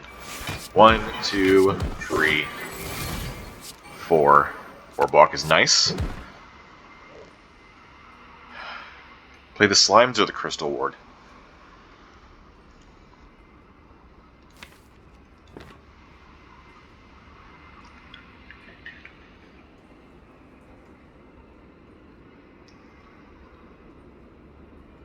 I'm going to play the Slimes, because I think we have enough block for next turn. 72. Wow. Oh, I can Resilient Plate away these debuffs, that's great. Let's put Shield Charger into Stasis, get that benefit starting next turn. 3, 4... Should these have gone first again? Probably. Oh well. We don't have much to play next turn, so let's just play the Slimes now, before we shuffle.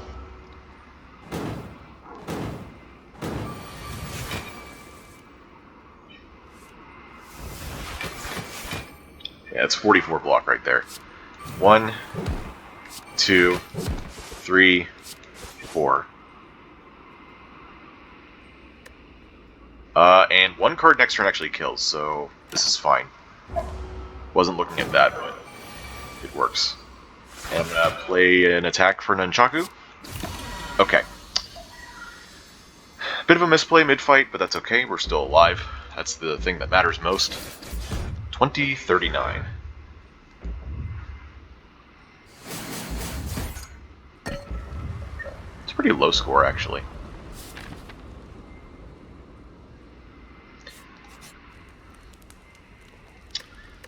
Rest for 9 HP. Or upgrade. Upgrade or Last Apparition is pretty good. It might be worth 9 HP to do that. In fact, I think it probably is. Especially with all the slimes coming in. This gets better as a 1 card. Yeah. We also have a lot of healing already, so if we get lucky, we're we're probably going to heal to full with... We've healed to full with Pantograph. There's a real master strategy. Interesting. Because of Pandora's Box, we pretty much removed everything we want to remove. There's a future plan. That's interesting. I don't think we need it, though. Panic button. Oh, Fairy in a Bottle. A master strategy, I think, is the best thing here, though. Fairy in a Bottle does not actually proc Toy Ornithopter because this is whenever you use a potion, and this is technically discarded. It's a sad interaction to discover. I don't think at this point in the game we're looking at Orrery. I think these are also a little bit too low impact at this point in the game. Thorns is pretty okay against the Heart if we were really lacking in damage, but we're not. With double floating orbs. So it's literally between, I guess... Wait, we can afford Panic Button Fairy. Exactly. Wow. Draw 3 has to be better, though, I think. Does it? I don't know. This is like buying another apparition, kind of.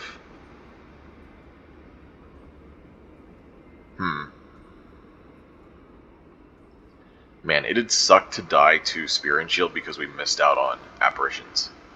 I guess this is like actually our safest play.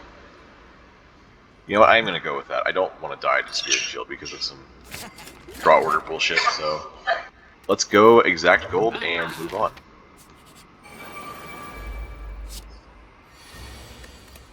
I got Secret Technique. Okay. Yeah. Alright, well, that's pretty... Wow. Do I just use all 3 apparitions in a row? I think I do, actually. That covers this turn, which is already a lot of damage. It covers the big attack from Spire Spear, and then it covers the big attack from Spire Shield. And in the meantime, we have like all the time in the world to set up. Provided we get the right cards, but... Yeah. I'm going to clone Apparition as well. I don't think there's any skills that we really want to... That are really good to set up with Secret Technique right now. Let's see, what do we have? Curl Up? No. Because like I'm thinking about cloning Secret Technique for next turn. Curl Up. The recovers. We don't have anything good to recover yet. Except I guess Panic Button, but not next turn. We would want it to come out the turn after the turn after. Vent Steam actually works. Vent Steam actually works, but we only have a limited number of attacks, so I'd rather just wait to find that normally anyways. Resilient Plates don't matter. Stasis Fields don't matter for a few turns. We can just find those naturally. Pre-programs are good. Yeah, I'm just going to go with another Apparition. Stay intangible for 4 turns.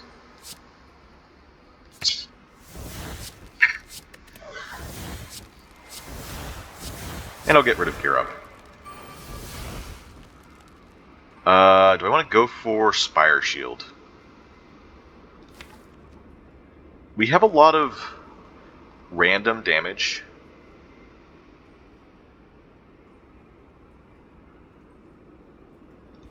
That kind of lends itself to going for the one with less HP.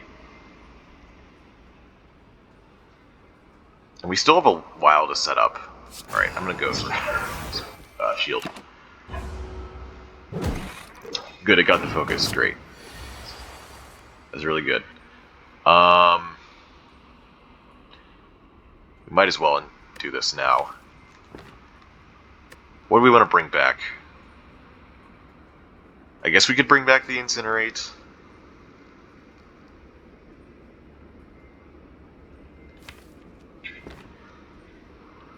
I think Curl Up is a mistake, because we're still intangible the next 2 turns.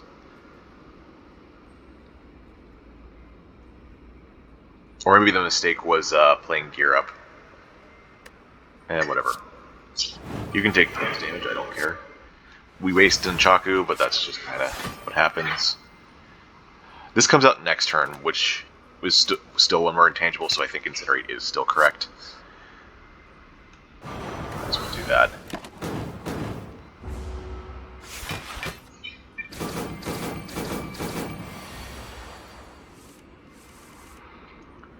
Okay, it'd be nice if I could hit my floating orbs or orb walk or something.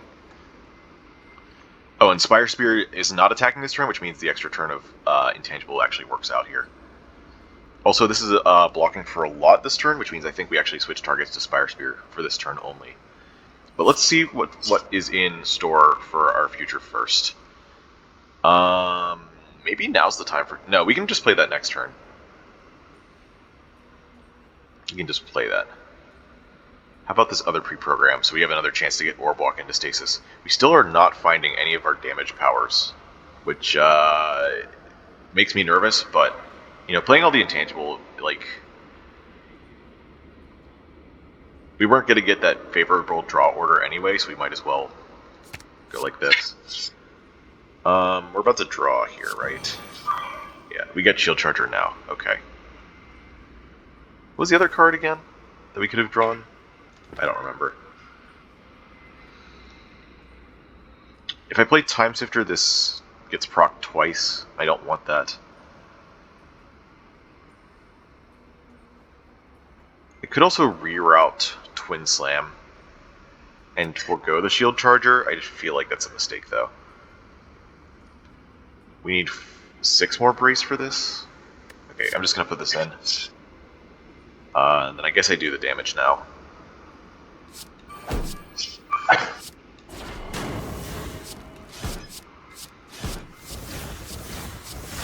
That would have been a really big damage turn if I had had my things. Floating orbs. You know?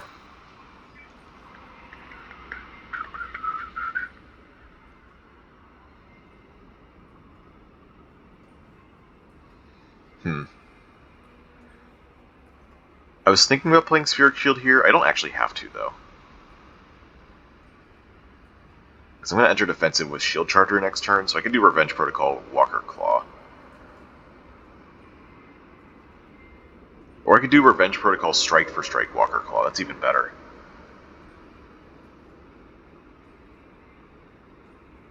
Maybe we do go for this after all.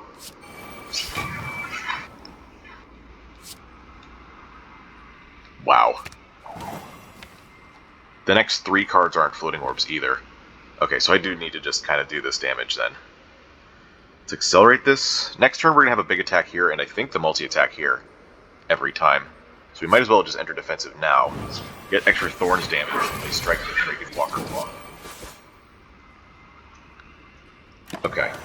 And then maybe we'll kill Spire Spear in time. Big attack? No, that's the debuff.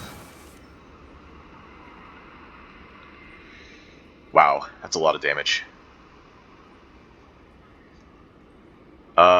72. This is 61 total. Actually, this is 76. So we take 14, 13 because of Tungsten Rod. That's actually fine. That's still within range. We do have to care about this next turn. We can turn around for that. In theory, with Stasis Strike? Or maybe Fire Potion. Alright, I'm just going to take the damage. I think we're still good. We only have 1 Time Sifter in play. So we're not getting this out next turn.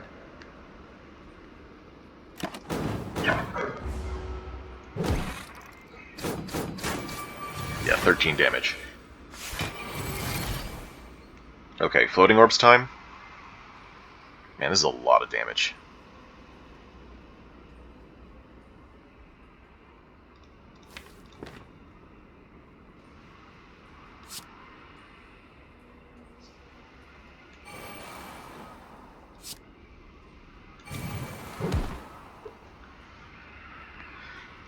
$23, not quite enough. I could use Fear Potion too.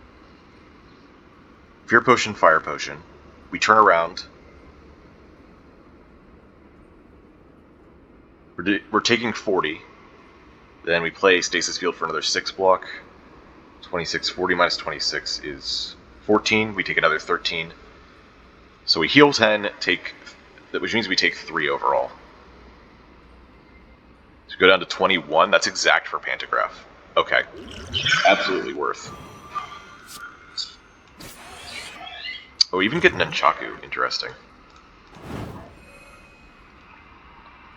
That means we take less.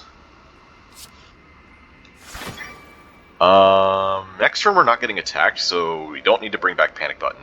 There's so much junk in our discard pile. What do we want to bring back then? We only have one Time Sifter, which means it's proccing on Shield Charger. Is there a way to re-enter defensive, maybe? Quickly.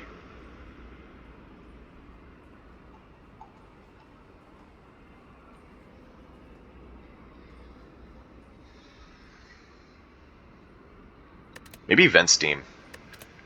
Maybe that's what we want. Just to do as much damage as possible. Yeah, we'll go with that. I think we kill this pretty quickly now that we have both floating orbs in play. Okay. Man. Do I want to put a Slimed into stasis? We have one stack of Time Sifter, so Stasis Field comes out. We still have one of these in play. Both of these come in. We only have one slot left. Now let's just play the Slimes. Finally, it hits my strength. Oh, jeez, this is such a bad draw.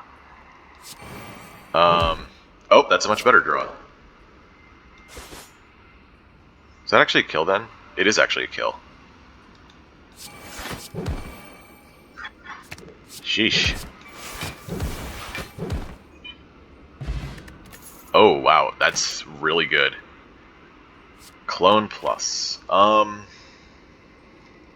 It's more chances at apparitions, and even Panic Button. So I think, yes, we do actually take this. Alright. Pantograph healing us to full there. We still have Fairy, we still have Gambler's Brew. I think those are both very, very important. I'm going to take Finesse for one extra draw this turn. Okay. Alright. I could clone Vent Steam. I could clone Revenge Protocol.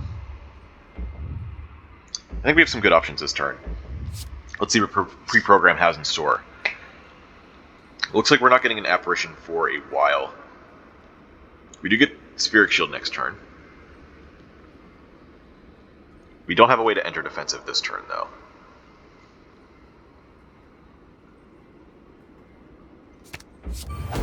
I think we do want to draw... Oh, if I draw twice, then I get Spheric Shield. Ooh. That's not what I want, I don't think. Or is it?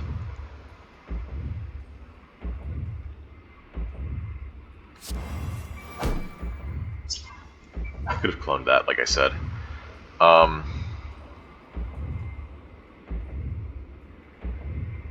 If I use Spheric Shield this turn, and Time Sifter, then I stay in... No, I don't. I don't stay in defensive mode. Oh, but with Revenge Protocol I do. This is... Oh wait, no, I have Baylor's Lordly Plate, so this is already 5 plus 5 with Time Sifter, but Revenge Protocol is also 5 with 5.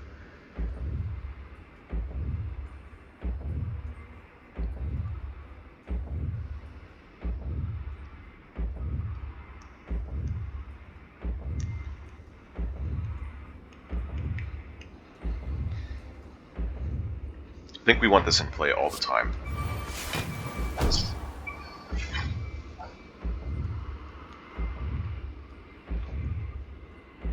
So we get 7 block from this and 5 brace. We get 5 block from this. Play Gear Up this turn to enter defense. No, we enter defensive next turn with Gear Up.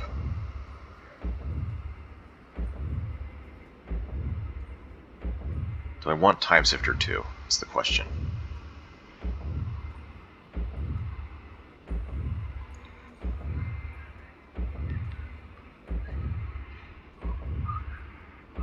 Or can I play Clone?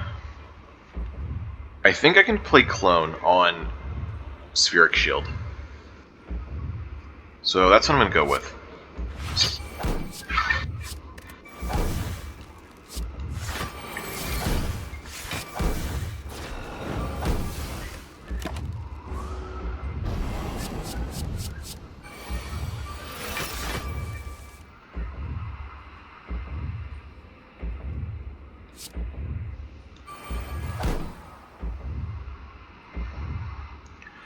So this takes us down to 50?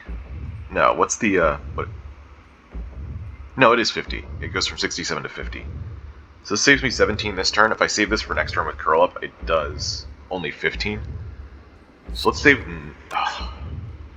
Wait, if I save now, does that mean... I can just take this damage and then get Thorns damage next turn? That's pretty smart, actually. I can even use Incinerate to get a little bit more block this turn.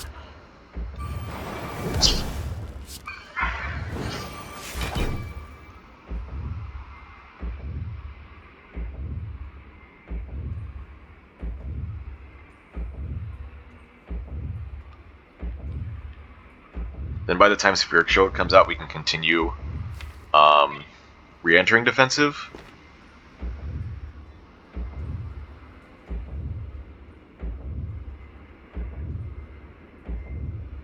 Yeah, I'll just take the damage this turn. Alright, now we get a big turn this turn.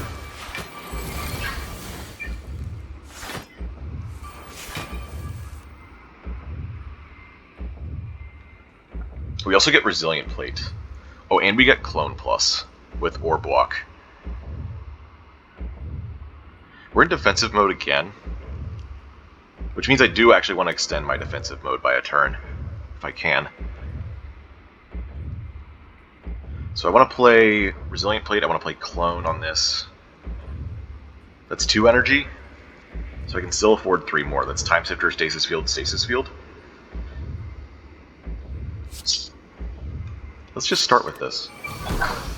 Then, we don't have any other temporary buffs in hand, so I'll do Resilient Plate. I'll play Spheric Shield.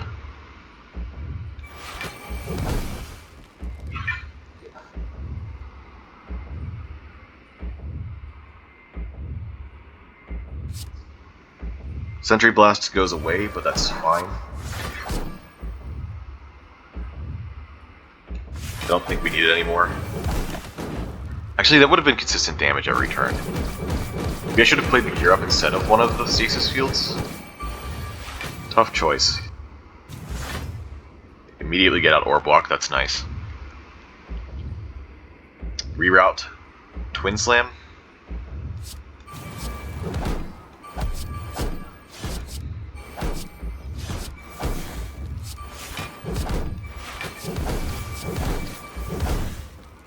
Do I want to keep this or do I want to get rid of it? I'm almost tempted to keep it and play Gear Up instead because of the Slimes, and if this helps us re-enter defensive, then it's better that way. Then again, how many turns is this here for? I guess if we re-enter defensive, then we're good for this next cycle anyway, so we don't really need the extra brace on demand.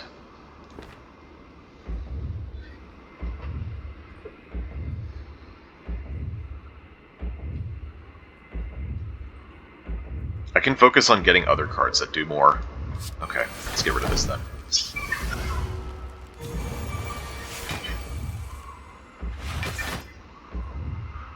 Are we on the redraw already? No, this was from the heart.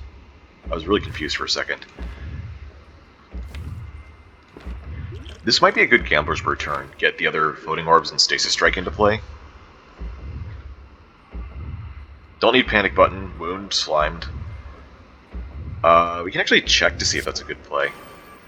There's the other Floating Orbs.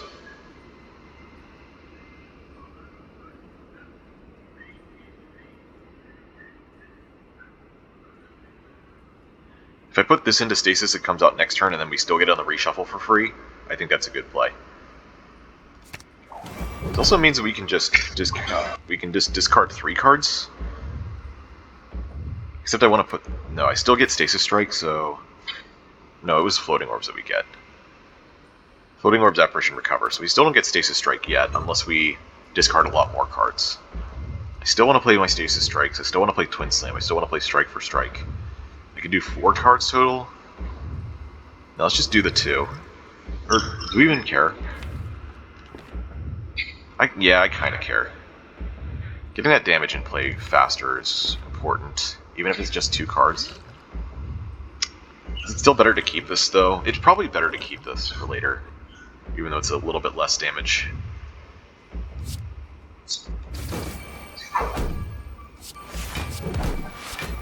And I guess now I play Gear Up since I have the energy for it. And also Perfect Block, apparently? Oh, not quite. Needed to get rid of the slime to there. So we take one. Oh, interesting. Maybe we do play Apparition then, because that went into stasis first.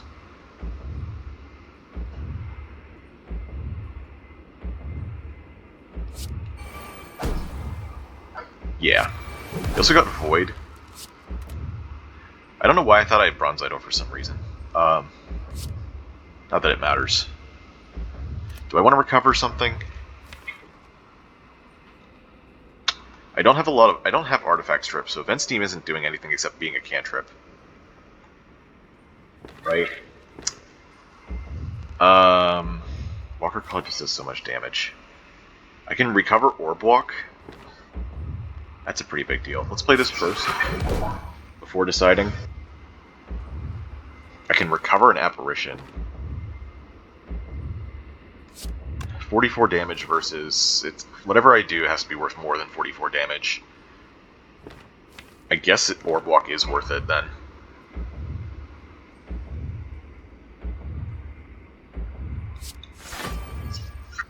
Yeah.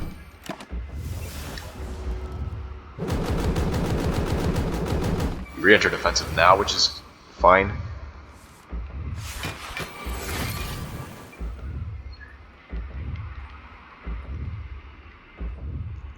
Stasis Strike. Yeah. Double Stasis Field with Shield Charger. Yeah.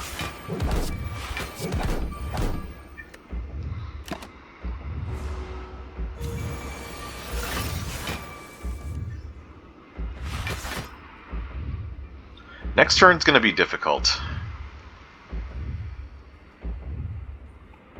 It's gonna be a 6 times attack.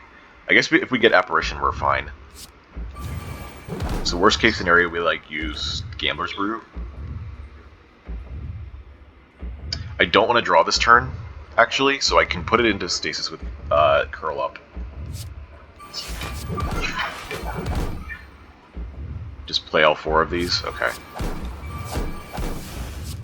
Yeah, because if I draw an Apparition this turn, then that's really bad. But here, now we have a higher chance of getting Apparition. Look at that, first card. Crazy. Is there a chance I can just block this turn?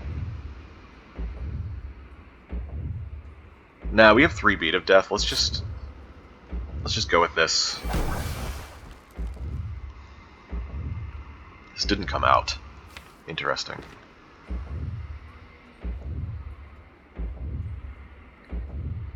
We're like 1 away from Nunchaku being able to play all of this. Because this is 4. Damn.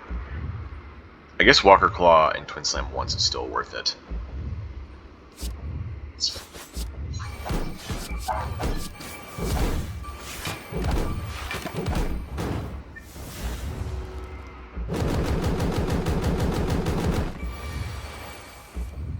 Re-entering defensive here is a thing that's happening.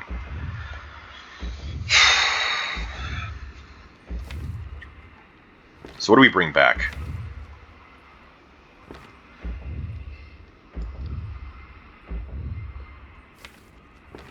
I think we just have to do as much damage as we can. And I think that means bringing back Walker Claw. Or is it better to do Twin Slam? It might be better to do Twin Slam. Not only does it benefit from the strength for the same amount of energy, but we also get procs from, what do you call it? The thing that procs. Also, with only 3 Time Shifter stacks, that gets Stasis Field out, and then only 1 more 1 cost. So yeah, Twin Slam is actually better here. I think we're going to win this. I was kind of nervous, but I'm feeling very confident now. Oh, I could have incinerated. Oh well. Actually, reroute Strike for Strike. Then Incinerate, and then we get all of these out next turn. Could have used Apparition to save all this block this turn. But that's fine, we're still okay. In fact, I think we win this turn. We got to the painful stabs turn. That's pretty impressive. How many apparitions did we play? We played 2? Okay.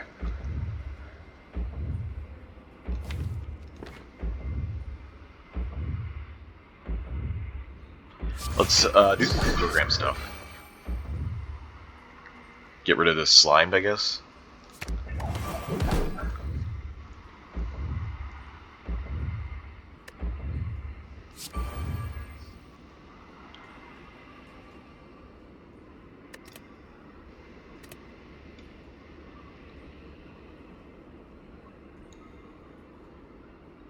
Do I need to care about this? I have 11 strength, wow. So that's 16. 15, 16, 15, that's 62. Plus 30, 92. 102. 126. Yeah, we just have a kill this turn. Let's put a burn into stasis.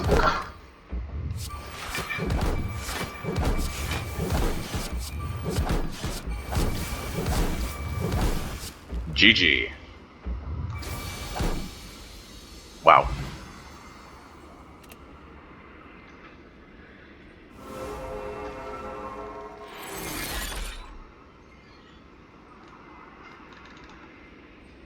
Another very strong deck. And I'm going to do what Baylor does at the end of his runs when he uses a fairy. Release the fairy at the top of the Spire. 2839. Wonder why my score was so low going into Act 4. 2000. I guess we had a few... I guess these were the only things that were outstanding here. Alright.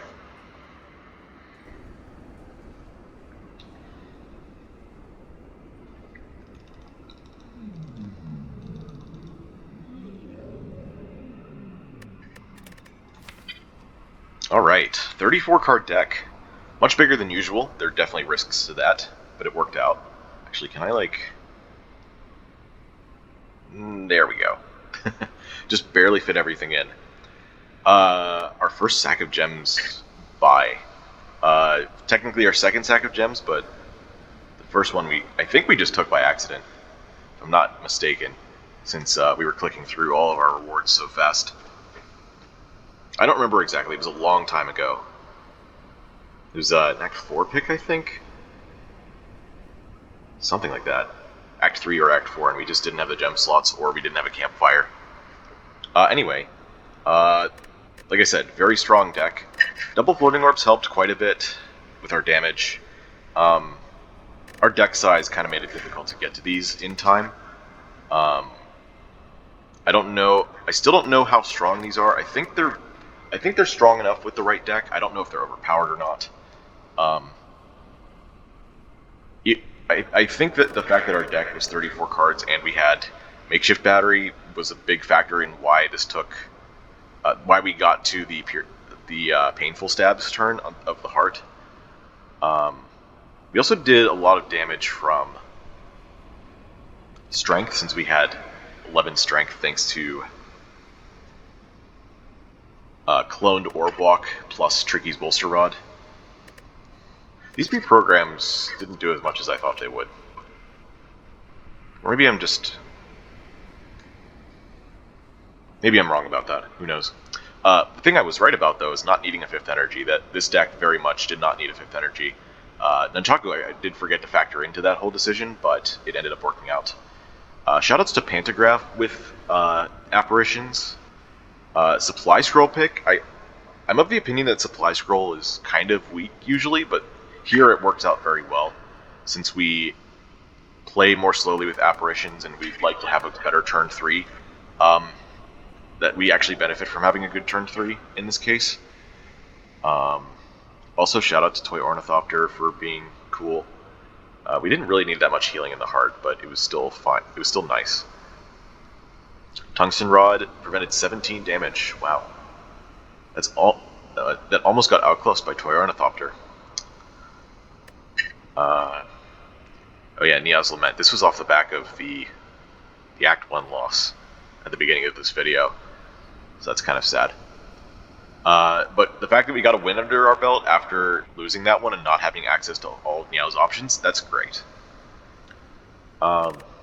This figuring out exactly how to play this deck was a bit of a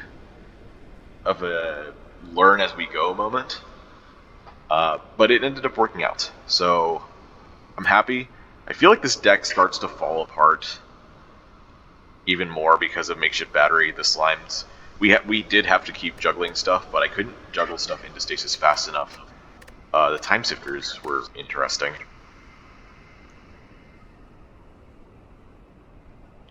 Man, I don't know. This was a weird deck, but it worked out.